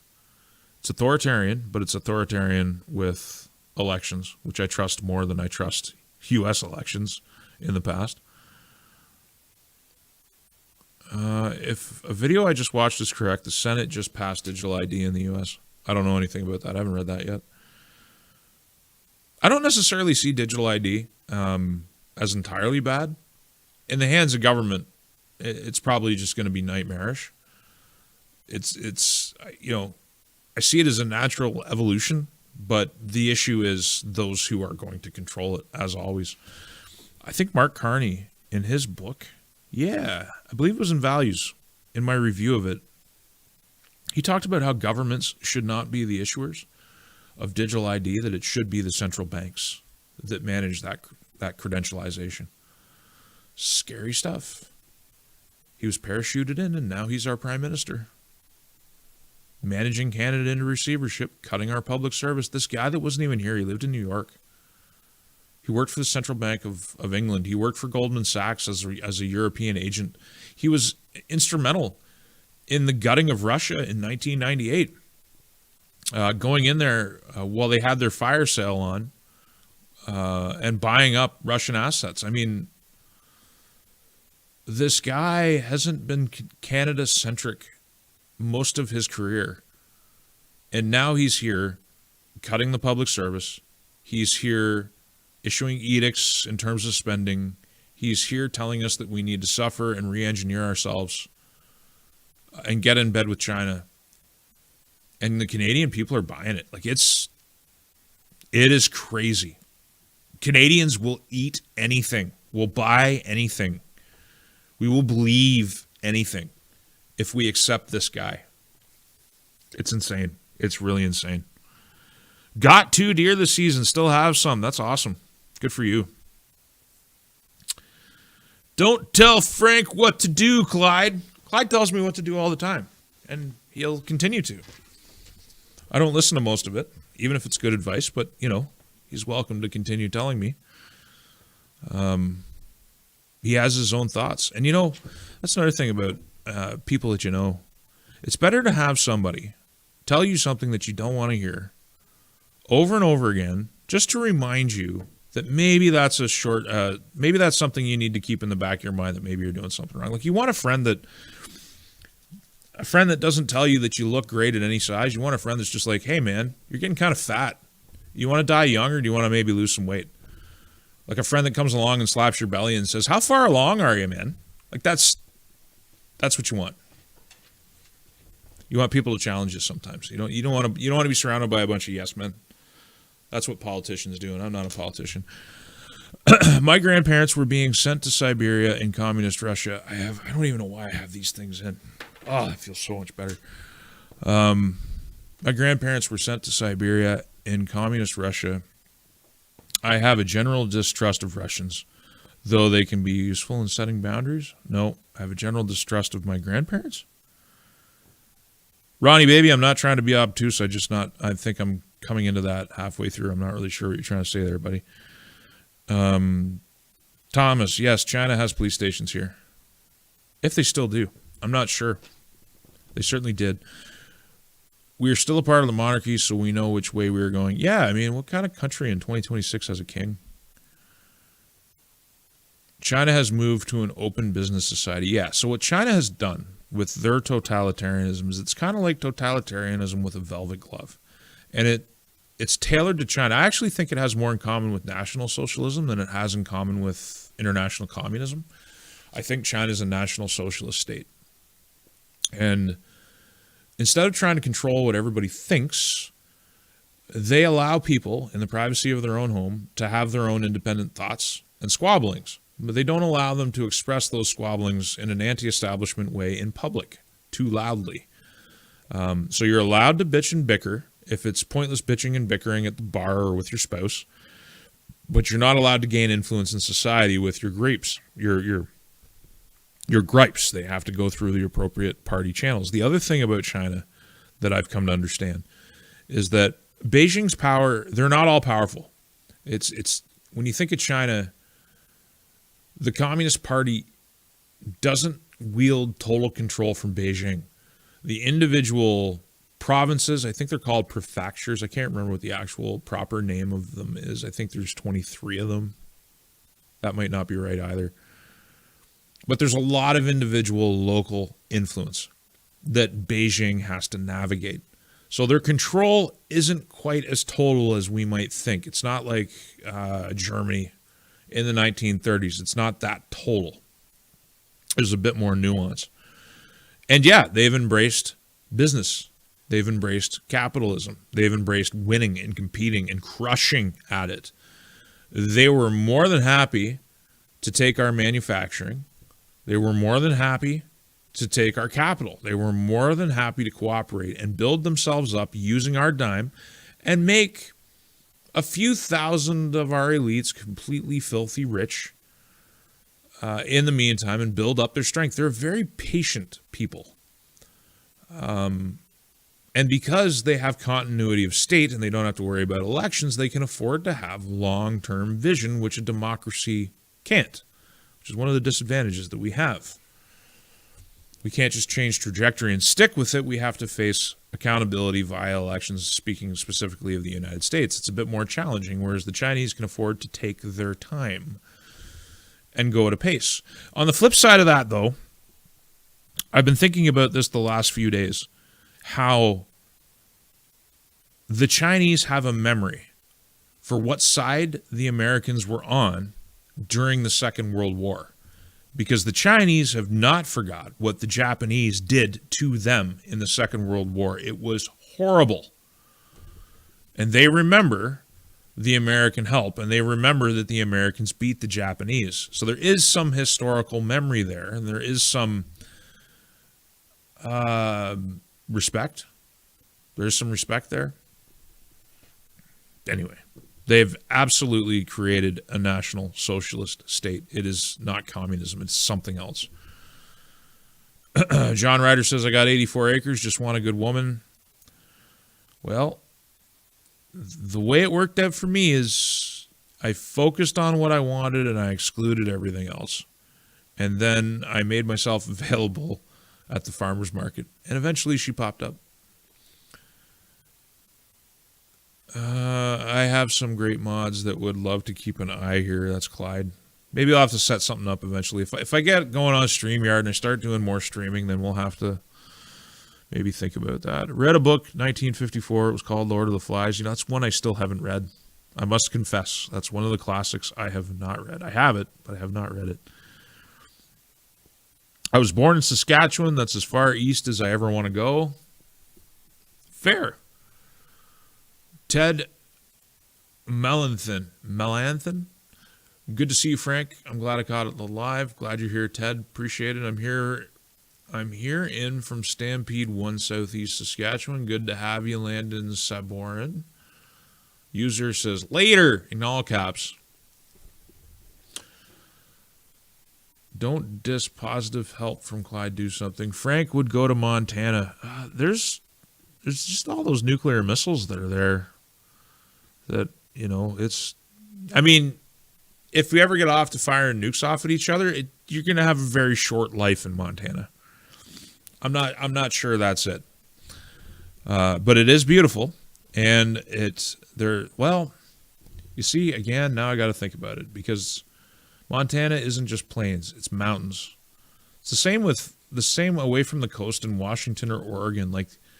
Those mountain ranges, I could see myself landing somewhere in there. Like, I thought about going to BC, but the BC government's so crazy. And even in the interior, where the BC government from Vancouver doesn't have quite a lot of sway, I mean, for homeschoolers or people who don't want to do the trans nonsense or anything else, BC can be a bit of a challenge. And I don't want to be fighting the school system over nonsense rainbow programming. I just want to live my life, and Saskatchewan allows me to do that. There's no soji here. Ontario has it, BC has it, Saskatchewan doesn't have any of it. But anyway, that's getting away from the point. If I left here, I'd want to be in the mountains somewhere. I don't know where. Frank, my friend, hello from Fraser Canyon. We have a native problem here.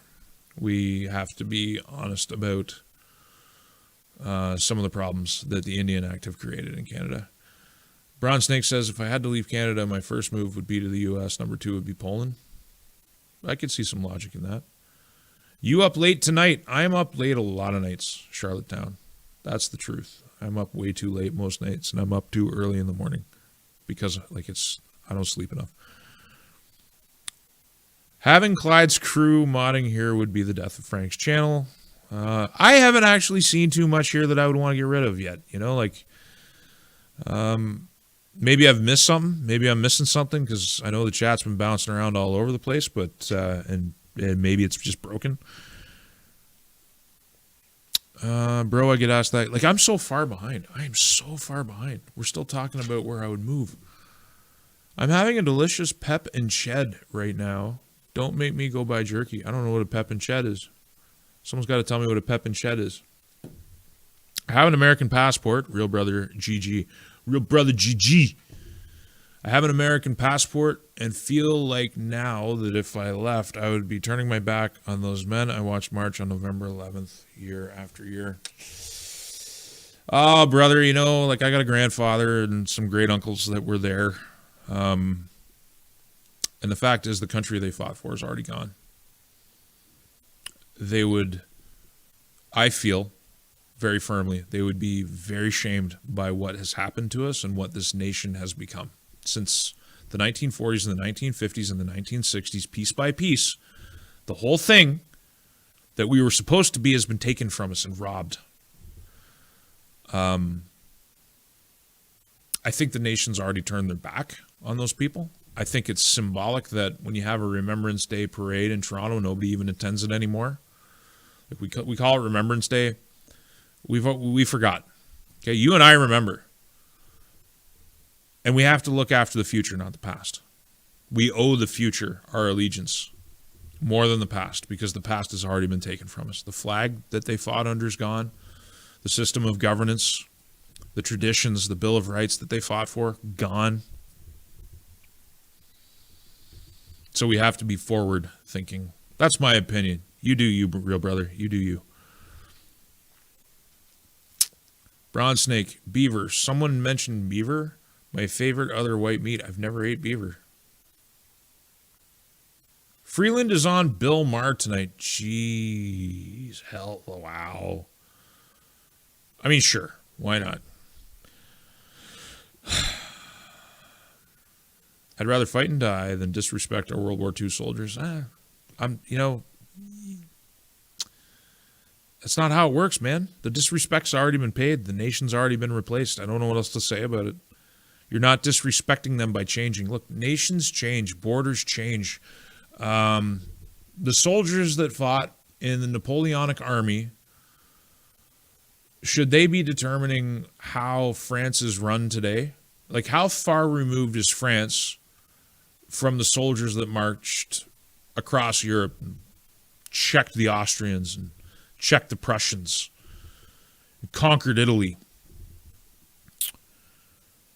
We have lost so much already of that legacy that we need to create something new to resurrect some of those principles, to actually honor some of those principles. I will not cling to a Canada that's already left those people behind for a memory of those people. They didn't fight for the Charter. They fought under the Red Ensign. They didn't fight under the Maple Leaf. They didn't fight for Mark Carney. They didn't fight for this setup. They didn't fight for us to fall into economic ruin. They didn't fight for us to have no prosperity. In many ways, their standard of living when they got back from the war was much better than we have today. They could own land. They had small landowners. They lived in a largely agrarian society where we still canned and preserved our own food and looked after our own needs, and now we've turned into an import society relying on the third world. Like, nothing today resembles what they fought for. So that memory, I'm not sure how much applicability it has. I would love to be able to sit here with my grandfather and my great uncles and have that conversation, but I can't. I have to make decisions for my children. And I'm not going to make decisions for them based on a nation that doesn't exist anymore and hasn't existed for a long time. It was replaced in 1982. I don't think they would have approved. But I can't say because they're not here and I can't talk to them. So I don't really know. I've had smoked beaver tail, not bad. Tough, though. Man, you guys are eclectic. Soros, Zelensky, Gates, Macron, Ursula, Carney, Starmer, etc. JCBB says, that's a lot of names. I'm assuming you think they're bad people, and I'd have to agree. I'm seriously considering selling and moving to Alberta. I just love snowboarding so much. Dude, we get snowboard here. This may come as a surprise to you. Alberta has the Rockies. Alberta has ski hills. And even more of a shock, one of the cheapest places to live in the country is Saskatchewan. You know what we have here too?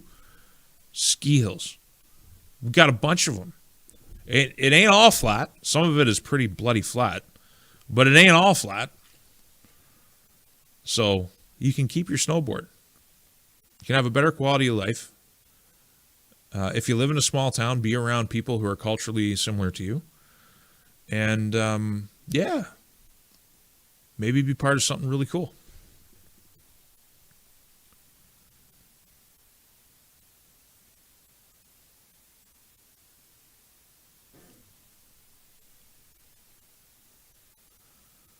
I think even with the trolls on your feed, we know your mind. I haven't seen any of these trolls. Like, am I just skipping over them somehow? Like, am I just missing it? I see some in the comment section sometimes. Oh, man. Dirt, Frank. You got dirt in Saskatchewan. That's Kevin Clerk's Alberta. Well, we do have dirt. You can get dirt anywhere. We got good dirt, though. We got dirt with stuff in it. We got uranium dirt. We got aluminum dirt. We got oil. We got gas. We got timber. We have low population density, which really makes me happy.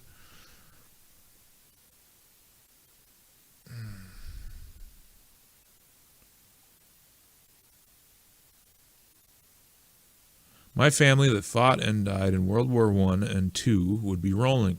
They fought for what? For what Canada has become. That's Carrie Oldford. My sentiments exactly. I think my family would want me to do what's best for the future. I believe that. And that's what I've been doing. I mean, I probably wouldn't have left Ontario if I felt that way, you know? I'd probably still be there. It wasn't, in some ways it was easy because I knew it was coming. It was a decision that I wanted to make and it was just a matter of time and preparation. I knew I wanted to get west and I've known that for a long time. I think I referred to it in the past as my hill to die on because I didn't want to go anywhere from here. I still feel that way for the most part.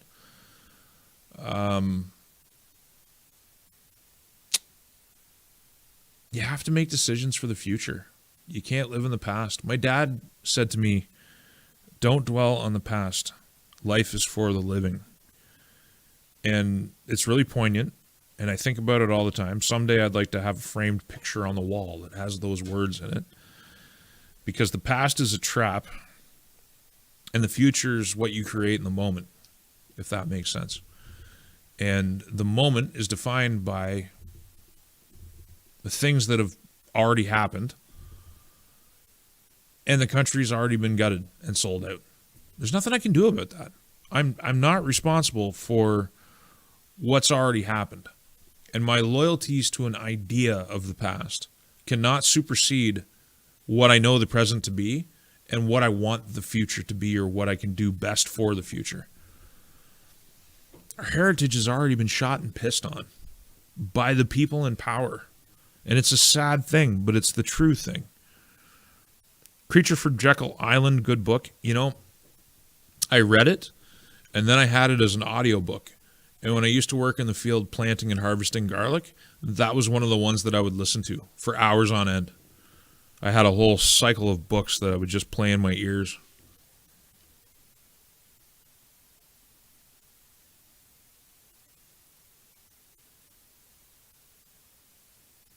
Lansdowne, thanks for the shout out there, Frank.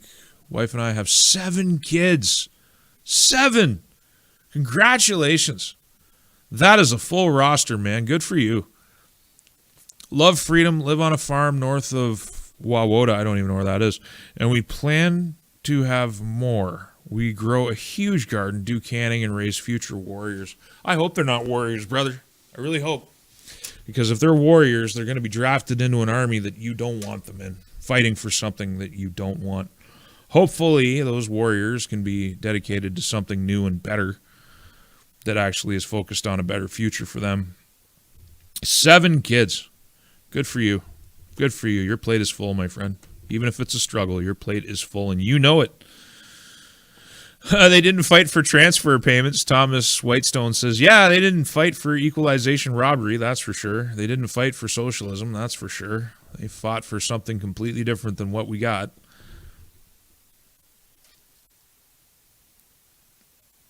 Well, our feathers are literally a part of our identity, Canada. We have a dot problem.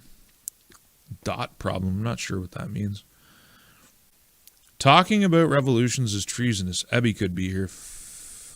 I could swear at that. We're not talking about revolutions. We're talking about separation. Different things. If we're starting to talk about revolutions, things have not gone according to plan.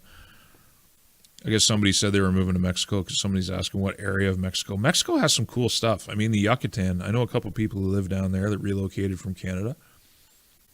Good people. Very dense jungle. They don't have a winter, but they have the equivalent of a winter in the form of a dry season, which kills off a lot of the poisonous nonsense that you have to deal with.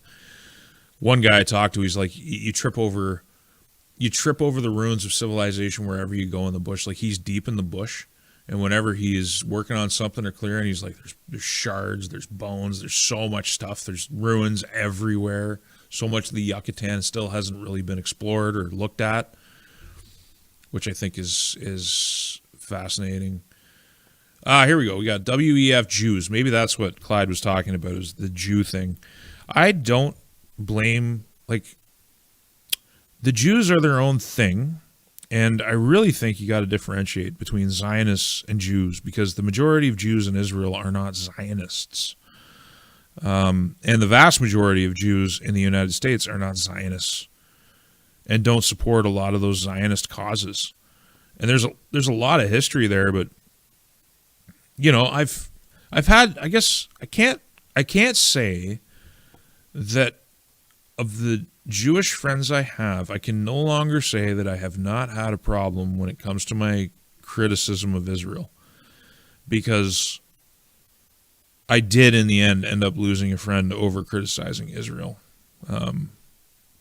Basically saying that anti-Semitism is a disease that creeps in around the edges, comparing me to a Nazi, Heidegger. Said a lot of really horrible things that really pissed me off and pretty much ended the relationship because I wouldn't have it. But that being said, that's the only exception. The other Jewish friends I have, they're not really into Zionism either. You know, they're just trying to live their lives. So the Jews, it's too general. I think you need to be more specific than Jews. Flag's not real. It's real enough. It's just no one voted for it. No one asked for it. Agree. Don Cherry, that man got disrespected. Someday needs an apology. He ain't going to get an apology. The man's been robbed of his legacy because he told the truth. And he's not everybody's cup of tea. We follow each other on Twitter. I don't know if you guys know that. That's one of my prouder accomplishments, was when I gained the notice of Don Cherry. Yeah, I think it's just tragic what's happened to him. I hope someday he'll be rehabilitated. I hope someday he'll get the honor, and I hope it happens before he dies, because that's the other tragedy. He might get it posthumously, and he deserves it now.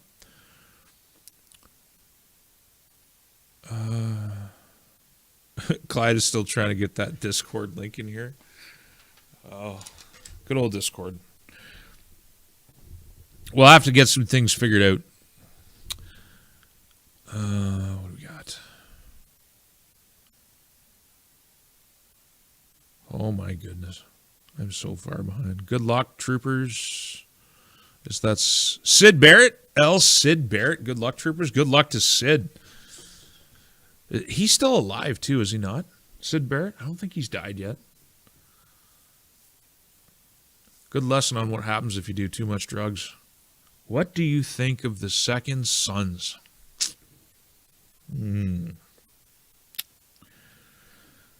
I don't want to be involved. That's what I think. And we'll go further than that someday. I'm sure it's inevitable that we have to go further than that one day, but You know, Ezra Levant said some pretty charged things directed at the founder of Second Sons. Made some very specific, defamatory, libelous, and slanderous statements that, if said about me or anybody else, might lead to litigation which would end up in a very large cash settlement if they weren't true and it wasn't litigated. And certain individuals, when they were called before Parliament, admitted that they informed willfully to the RCMP. I don't know. I'm moving to Alberta if they officially separate. Too late, man!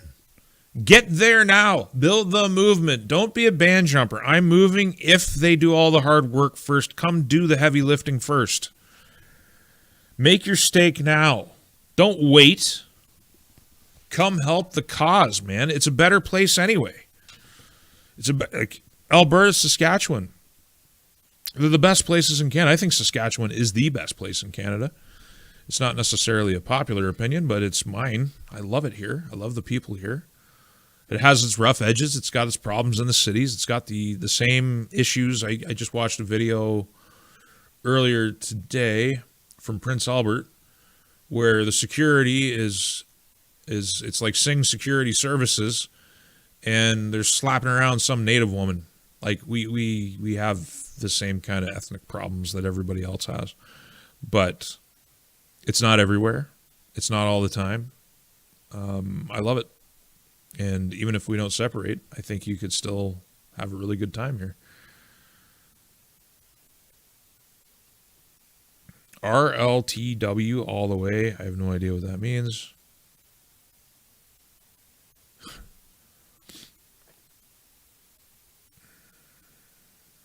My family moved to Canada in 1710 near Kingston at the mouth of the St. Lawrence. That is some heritage. I don't even think my people got here until, well, that's wrong, because I've got Native ancestry too. So I've been here. That piece of me has been here a long time, but then the other bits got here a little bit later, obviously.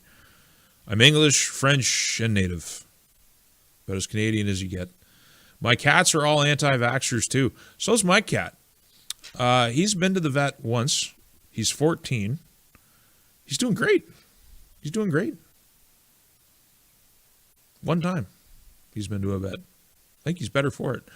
My mother came from a family of 14. I have 8 siblings. Wow. Very productive grandmother. A very productive mother, I should say. Well done. What are your thoughts on the Indian Act? It's got to go. DFB. It's got to go. Should have been gone a long time ago, but nobody wants to talk about it. It is bad for Canada, it's bad for taxpayers, and it's bad for the reserves that are rendered subjects to the crown under it. And it's bad for the people who live on those reserves. The whole thing is terrible. It's just one big legislated racist act and robbery of agency. Couldn't hate it more. Together, BlackRock and Brookfield owns 13.2% of total market value. Is that true? I don't know if that's true. I'm not casting shade. I just don't know if it's that much. Why wait to move to Alberta? Exactly. Get there now. If you want to come, don't wait for the heavy lifting to be done. Come and help the heavy lifting. 22 children. Wow. Miss Bruno. I am 1% Jew, says Chili Peppers. Hey, Chili. Good to see you in here. Hope you're having a good evening. According to my ancestors' DNA account. Who knew? Chili, you're number 2. And apparently Sandy Klein is number 1 with some kind of crown thing. What's this all about? Let's click on it. Sandy's number 1. Jilly's number 2. Ronnie Baby's number 3. What is this? Top fans. How do you get on this? Apparently you guys are earning experience points. I hope you level up sometime soon. I have no idea what's happening. Kevin says, and meanwhile here in Canada, you make the mistake of finding bones in your backyard and they send you a massive bill and render your land unsaleable as a heritage site. And this is why people don't report when they find those things. Because it's too punitive. Talmud versus the Torah. Yeah, the Talmud's a pretty wicked book. Torah's, Old Testament. Talmud's something else. CPC has a couple of Zionists. There's Zionists everywhere. There's Zionists everywhere. There's all kinds of ideology everywhere, spread out. Just people pay more attention to that one because it appears to have outsized influence. I'm not so sure the United States is completely under the influence of the Zionists. I know that's a very common refrain that Trump is owned by Israel right now. I'm not so sure. JD says you will not get in once we separate. I'm not so sure about that. I still think the hordes will come, but, who knows?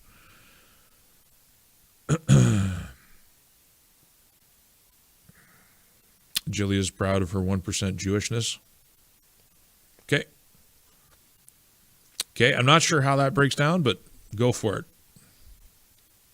That's we're in a country that really celebrates minority, and you don't get much more minority share than 1%. So there might be a government grant out there for you. You never know. And now Ezra is being sued for his crap. He's litigious in general. He sues and gets sued, but who's suing him?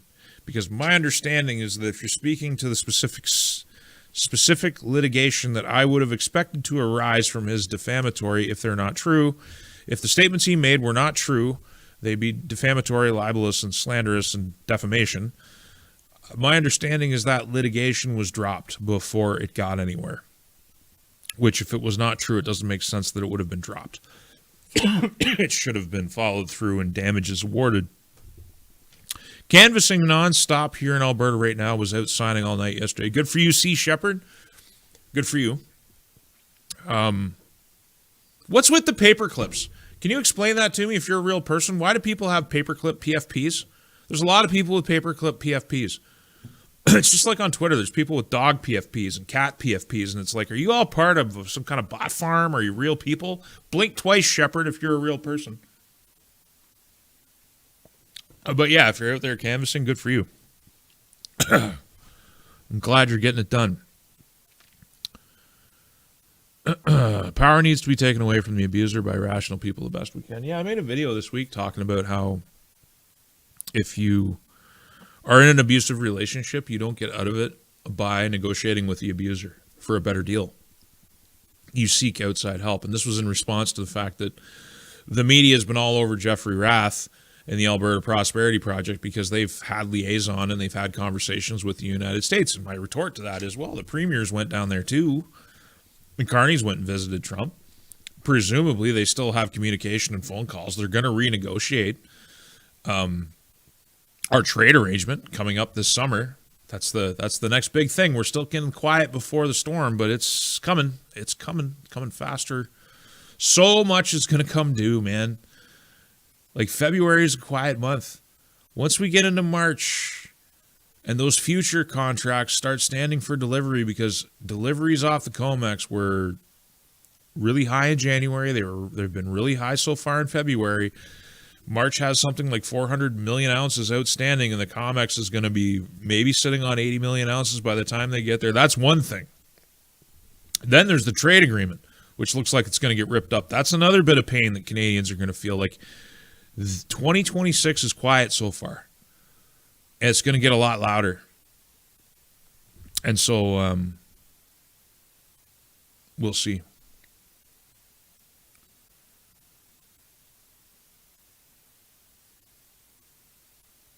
I'm sorry, I'm trying to catch up with where power needs to be taken away. I would build a garage. Brian Benny says, I would build a garage that a camper could fit in, put some plumbing in. I have plans if I sell out, move, cheap start. For sure, man. For sure. If you can do that, that's kind of the way to go. But you can also, I mean, in Saskatchewan, you can still get a $50,000 World War II build out. You know what I mean? Like one of those homes that they build, like a small home. $50,000, $75,000, $100,000 homes. They still exist here. You want to live in a palace? $300,000 will buy you. $300,000 to $400,000 will buy you a palace. $200,000 will buy you a very nice house. Like housing is very affordable. You don't want to buy? You can rent a 2-bedroom apartment in small town Saskatchewan for $850 a month. Not everywhere, but there's a lot of small towns where you can equip yourself lustily. Very affordable. Very affordable. Chief Frank. Yeah, I don't know. There's a lot of directions I could go with that one. I'm not sure I'm going to go with any of them. Frank got here in bits. Dutch Canuck. If you ain't Dutch, you ain't much. Frank got here in bits. Not sure what that means. I love Saskatchewan. I've never thought of it as different from Alberta, of course. I never felt that BC was either. Yeah, it's beautiful. It really is. It's underrated. And maybe it's because the highway, you know, the southern highway just kind of goes through all the flatlands, and you don't really see what all the variety that Saskatchewan actually has to offer. The north is full of beautiful bush.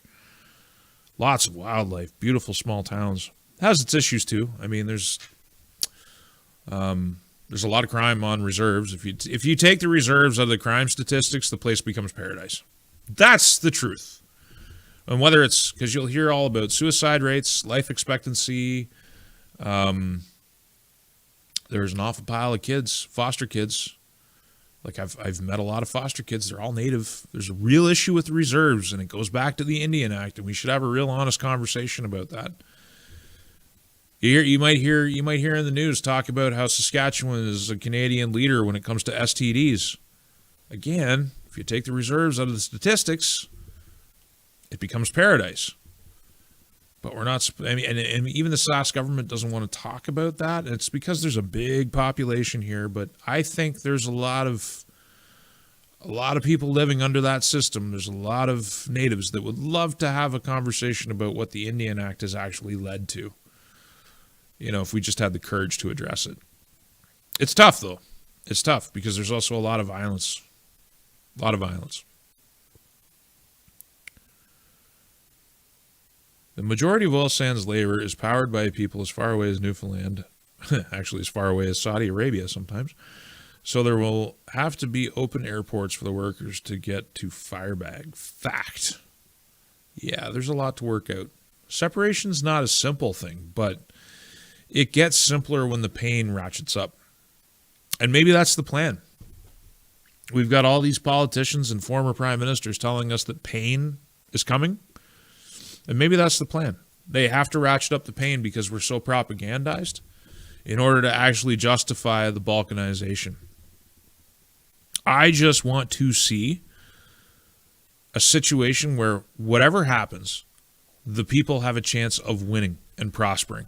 Because right now, Canada is on a declining trajectory. Your healthcare sucks. Your institutions suck. You're overtaxed. You're overregulated. Your work prospects suck.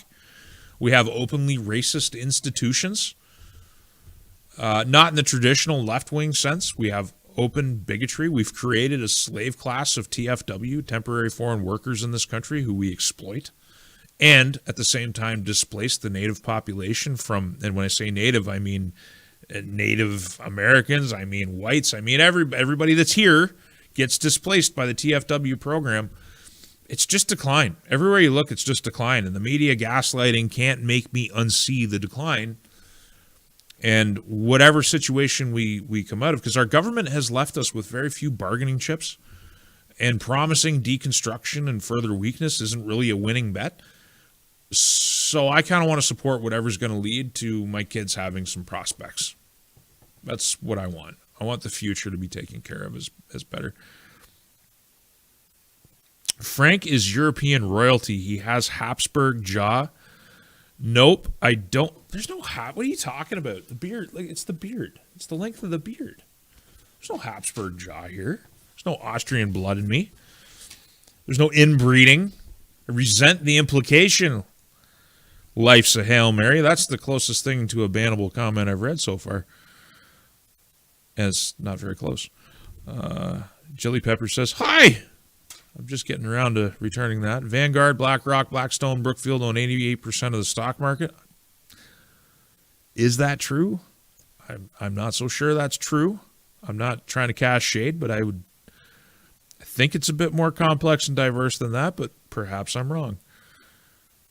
I can't I can't build you a pie chart off the top of my head, so I'm not going to say it's wrong. And I lost the chat again. I was doing so good. Now it's all garbled.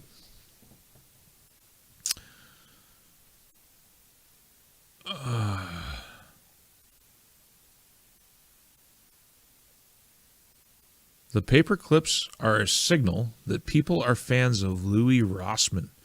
He's a YouTuber and an advocate for the right to repair. The paperclip is a sign of a bygone era of service that doesn't require. Okay, I get where you're going with that. That's pretty cool because, yeah, you should have the right to repair. That's a big can of worms with, you can't even fix your own car anymore, which is why I want an old one. When we go back to that Pinto, would have been great because I could have done everything on that myself without your personal info. Hey, Frank Vaughan, says Del Pix. When was the last time that Canadians had a prime minister that actually cared for the average Canadian people? Diefenbaker. A Saskatchewan native, by the way. Diefenbaker. He did canceling the Avro Arrow. He started the process of deconstructing the Canadian Army, in my opinion. I don't like everything that happened there, but yeah, Diefenbaker, that's my opinion. You can buy castles for $1 million. Where? I know there's a channel on YouTube I haven't watched for a long time. It's called Bros of Decay. Me and my son were watching it for a while. And it's just this dude who goes through all of these French castles that are abandoned with a fortune. I mean, if these castles were located in North America, you would make serious bank just liquidating the contents, and nobody wants it. Like, full of antique furnishings, they're 400 years old, all the books intact. Some of the places are in pristine shape, some are in ruinous shape. All these castles where the families died out. And that's the tragedy. That's why I actually want to get back to watching that. I got to find time to start watching that again, because it's like you'll see a castle where the same family lived there for 600 years. They built a dynasty. They built empires. And they didn't die out because it got taken from them or because they lost it in war. They died out because they stopped having kids. And the legacy just disappeared. It's kind of funny how that works. Silver is 77 US. Yeah, it's 77 US. Translated that into Canadian dollars, it's about 10,000 Canadian. 106 Canadian. 2026 is the year of autonomy, self-reliance, and community. I agree. Those are all good things that you can start doing right now. You don't need government approval to build those things. And Saskatchewan is a wonderful place to build those things. Integrating here it's easy going compared to some places that you might move. You can't get a bedroom in a basement in my city for under $1,000, correct? But you can get a beautifully equipped apartment in a place like, I don't know, Tisdale, Melfort, Nipawin, many of the other small towns that are sprinkled across Saskatchewan, you can definitely live for $1,000 a month. Put some dirt on it, Frank. You must be referring to a cut or an injury. Yeah. I just want a piece of land and then do a shed to home conversion. Yep. That's another thing about Saskatchewan. You can do some really cool things here that you can't do in Ontario. You got a piece of land. You want to put a second house on it? Go ahead. Ontario won't let you do that. Saskatchewan, you can still do mostly what you want with your own land. People ship houses and buildings. I can't believe there's not a lot of people that live here, okay? There's 1.2 million people in the entire province. There's like less than two people per square kilometer. And you run into people moving buildings all the time up and down the highway. It's crazy. There's more building moving going on in Saskatchewan than I ever saw in Ontario. You can still do cool stuff with your land. And bylaw enforcement? What's that? What's that? It's so different. I mean, you want to know some of the things I've seen? I saw on the back road one day, I saw a van load of guys. They were hunting. And they all got out of the van and they all had their rifles at the ready. And they were either tracking down a deer or they were tracking down... I don't know what they were tracking down in a field, but off they went in the field. They got out of that van armed. Recently, I heard tell of a tale that I know is true. It's not just hearsay. I know it's true, where there was a group who was conspiring to commit assault, let's say, and they were all still stealing and destroying people's property. And so it was found out that this group was coming to do some harm. And so phone calls were placed between neighbors. And somebody who was able to do so, armed with a shotgun, intercepted that van load of people on a public road, chased them, engaged in a car chase while on the phone with the RCMP, got them down a dead end, shot their tires out. Subsequently, everybody was arrested, but that man was released by the RCMP without charge because he came to the aid of his neighbor. That does not happen in Ontario. But there's social justice, real social justice, still happens in Saskatchewan. And it's a wonderful thing. You know why? Because when it comes to social justice, if you just keep your nose clean, you keep your word, you don't rip people off, you're not a scumbag, you never have to worry about social justice. It only comes for those who cause harm. And it's not perfect, admittedly, but things are different here. I'm telling you, it's different. You can smell the freedom. Sleeping Giant still kicking. Man, however you want to entertain the notion that the rumors are true, he's already been dealt with as a consequence. I don't even know what's going on anymore. Hey, yo, Frank. Simon Graham. Simon Graham. Hey, man. My third child is being born Monday. We're going for 4. Good for you. Good for you. I hope all is well with you and your family. I really do, and congratulations. Hope it's healthy. Hope it's easy. Hope your wife recovers well. Good for you. Chili Peppers. I work for a res. I know too much, but I refrain. It's a different beast. You couldn't even imagine. I wish I could say I couldn't imagine, Jilly. I spend a lot of time trying to figure out the dark heart of humanity so that I can maybe do something about it. And it's incredible what humans are capable of. And I know that some of the darkest places in this country are reserves. Somehow I went backwards because there's that Diefenbaker question again. Race-based law needs to end, says Con 5761. Absolutely, it does. There is no equality if your race determines how illegal or legal you are. So I can have my own range on my property out there? Yeah, I mean, probably. People shoot all the time. No one says anything. There's a saying that I think is more applicable here than it is anywhere else. But it's good. It's a good lesson in life. It's easier to ask forgiveness than to ask permission. And I think that applies here much more strongly than it does in Ontario, and it applied pretty strongly in Ontario. I certainly didn't spend a lot of time on the phone with the bylaw officer when I wanted to put up a greenhouse. I wasn't worried about permits. I did a lot of things off the book and out of sight in Ontario. Frank Seodenrot, SEO Danrot. I want land to homestead and maybe have my own range. That's a good goal. Goals like that take time. I'm sure you can get there. Ontario freaks out if you build a deck without permission. Yep, especially if they can see it from the road. They just drive around looking for problems, looking for people to find. It's just not that way here. It's not that way here. California, 624 days to get a building permit for a new home. Yeah, it sucks.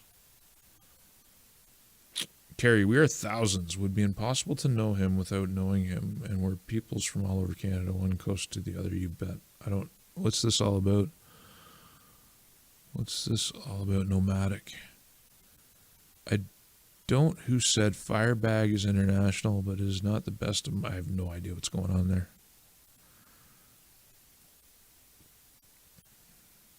I heard Alberta requires you to have electric hookup to the grid. No more off-grid homes allowed. Yep, that sounds like Alberta.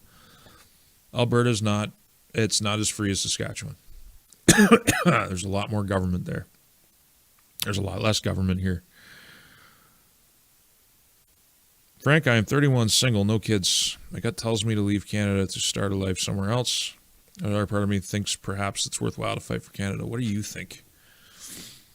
Well, it is hard to assess what I think about your life based on one paragraph. Madulam blongeta. Madulam blongeta. Sir, I cannot tell you what it is like to live your life based on one paragraph. I think at 31 you're still very young. You're still a very young man. Do not give up at 31. You have to try and define what it is you want out of your life and what you want out of a potential partner, and then you have to go and try and get it. And don't settle. Don't settle for a one-night stand. Don't go chasing. Okay, I'm being silly. If there's something very specific that you want, you should focus on that thing and exclude all the other things until you find it, and then develop an alternative that if you don't find it, I think there's two paths for every man. There's the path of independence, which a man has to find first before he can find happiness with a partner. You got to figure out how to stand on your own and work towards your objectives, and then define what you need based on who you are as an independent man. Define what it is you need, and then it's going to sound hippie, man, but you put it out there and wait for it to the exclusion of everything else, and it'll find you, And I went through some very uncomfortable couple of years figuring that out, with a lot of relationship disasters and a lot of insecurity financially and in my home life, and just figuring out how to be a man. And I hit my stride when I was 25. I thought I was done, by the way. I thought I was done at 25. I thought it was too late for me. It's not too late. It's not too late at 31. It's not too late at 40. You got to keep your stick on the ice. Whether you want to leave Canada or not, that's a choice you have to make. I don't know. I don't know what to tell you about that. I'm here in Canada. I still love the place. I still love the land. I still love a lot of the people. I still love the underculture that is being repressed. I don't want to leave. That's just me. Yeah, I got a family I'm taking care of. My situation's different. Rural Alberta and Saskatchewan is wide open to do pretty much anything you want. Yep. My mom was born in Peace River Country. Is that north? If that's the Peace River I'm thinking of, yeah, I think that's pretty north.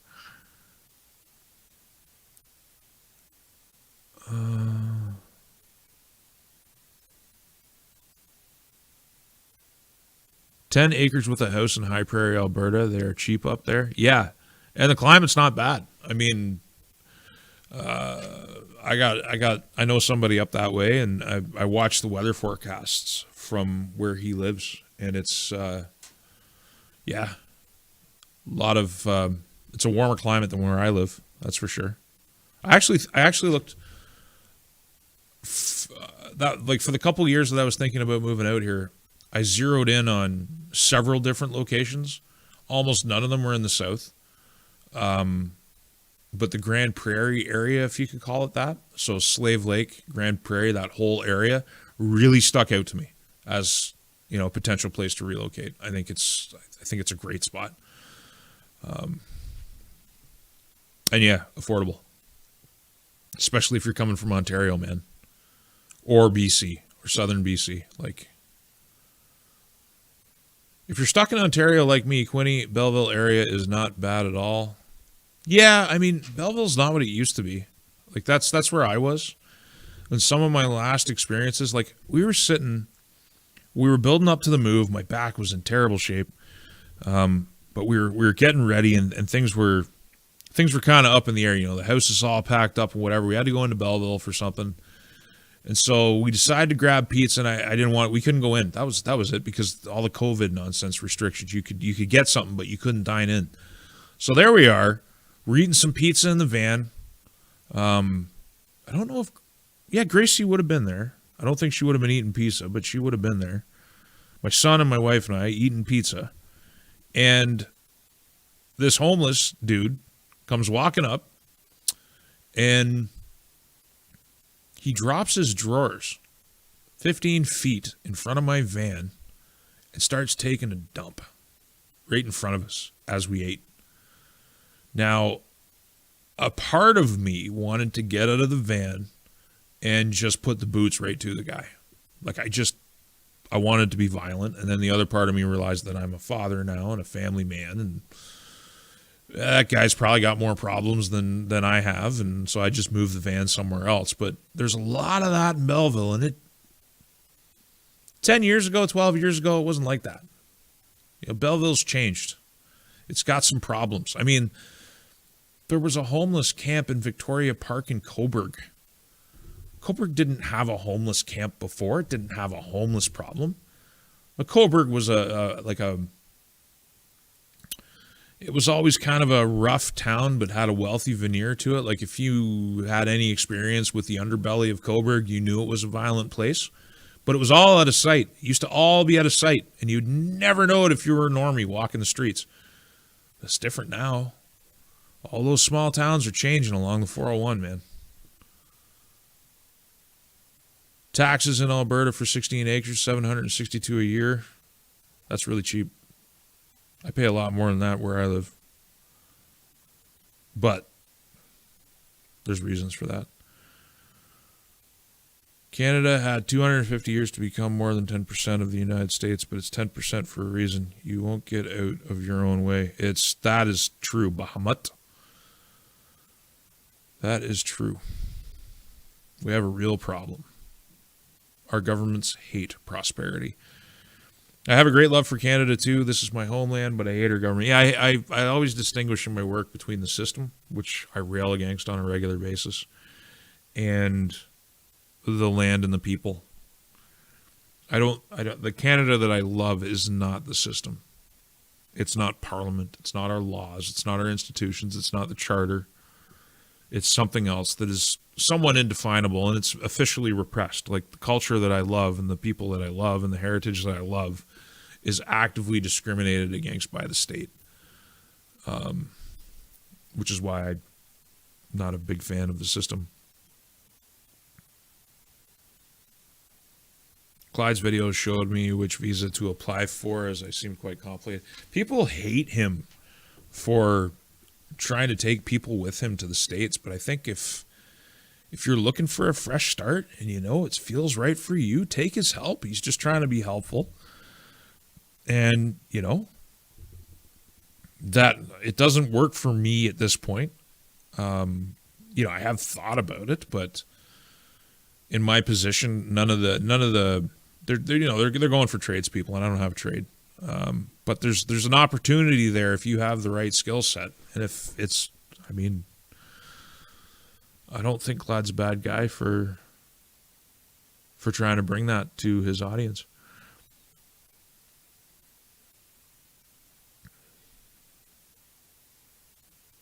Wait till you find out it's not Carney running things, but with question marks. Carney is absolutely in control.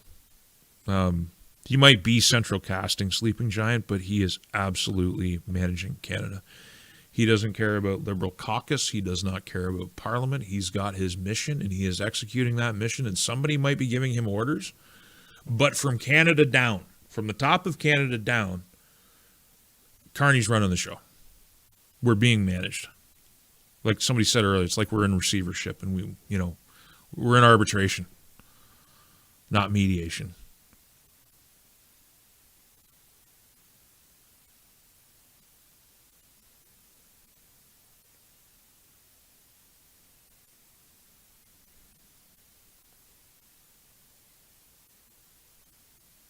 Pride flags might as well be a techno-fascist salute.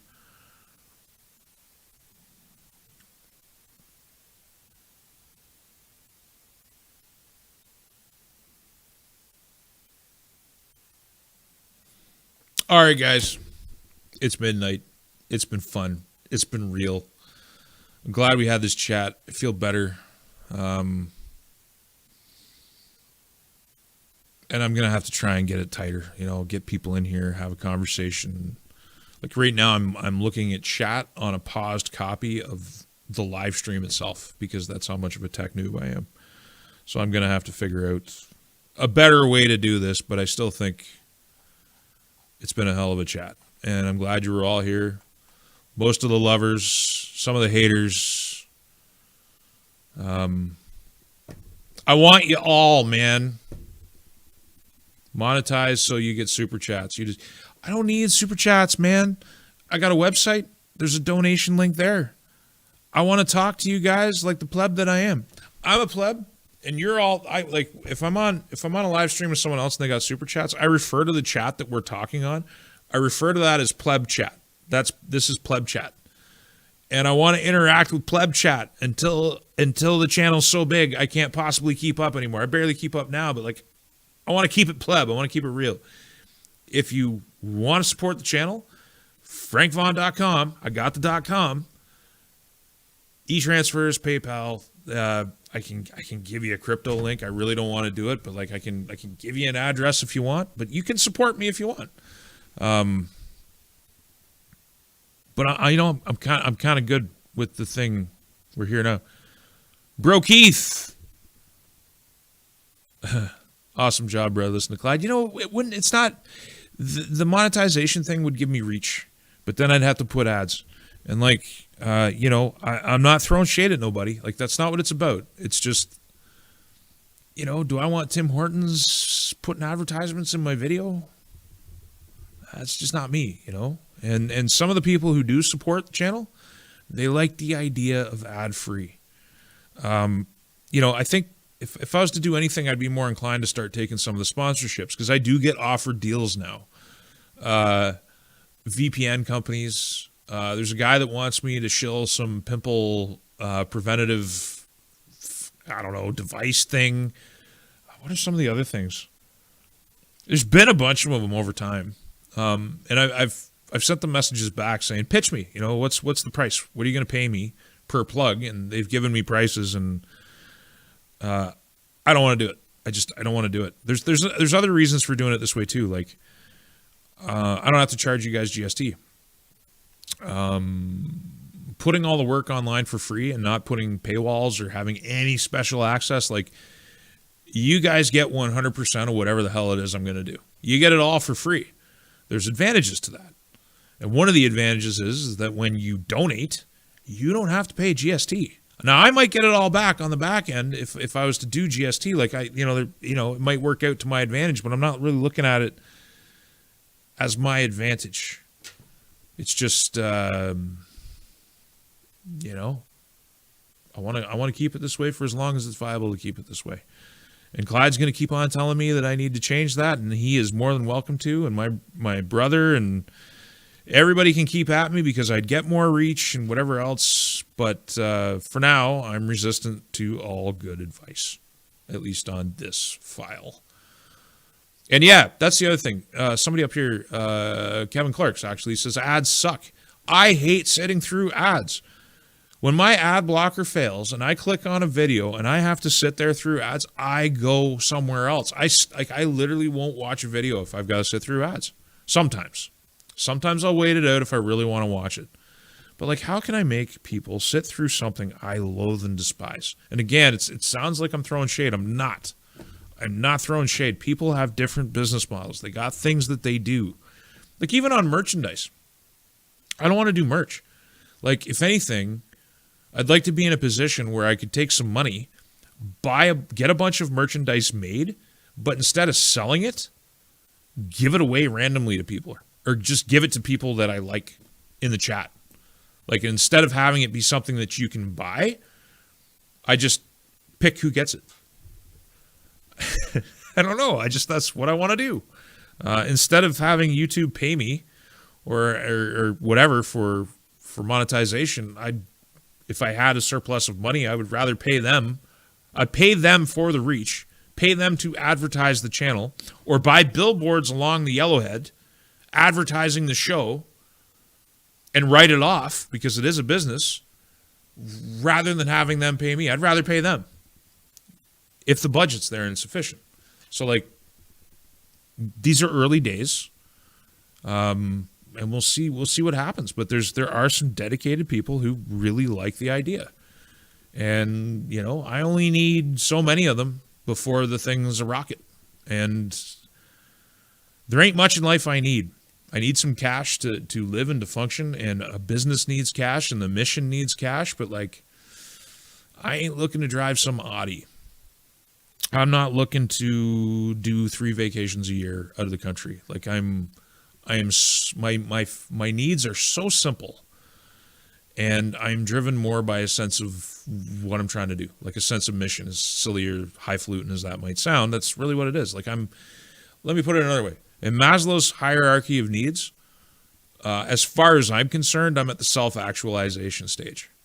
Like I'm at like where I would rather trade time. I'd rather borrow money and pay my bills on borrowed money, as long as I got to keep mastery of my time. I operate a little bit differently, and it's frustrating for people who really care about me, and I understand that. And I'm going to keep being a pain in the ass. So anyway, if you want to support the channel, there's ways for you to do it. If not, that's cool. You still get it all. Anyway, I'm done. Good night. I've had fun. You've been great. It's been real.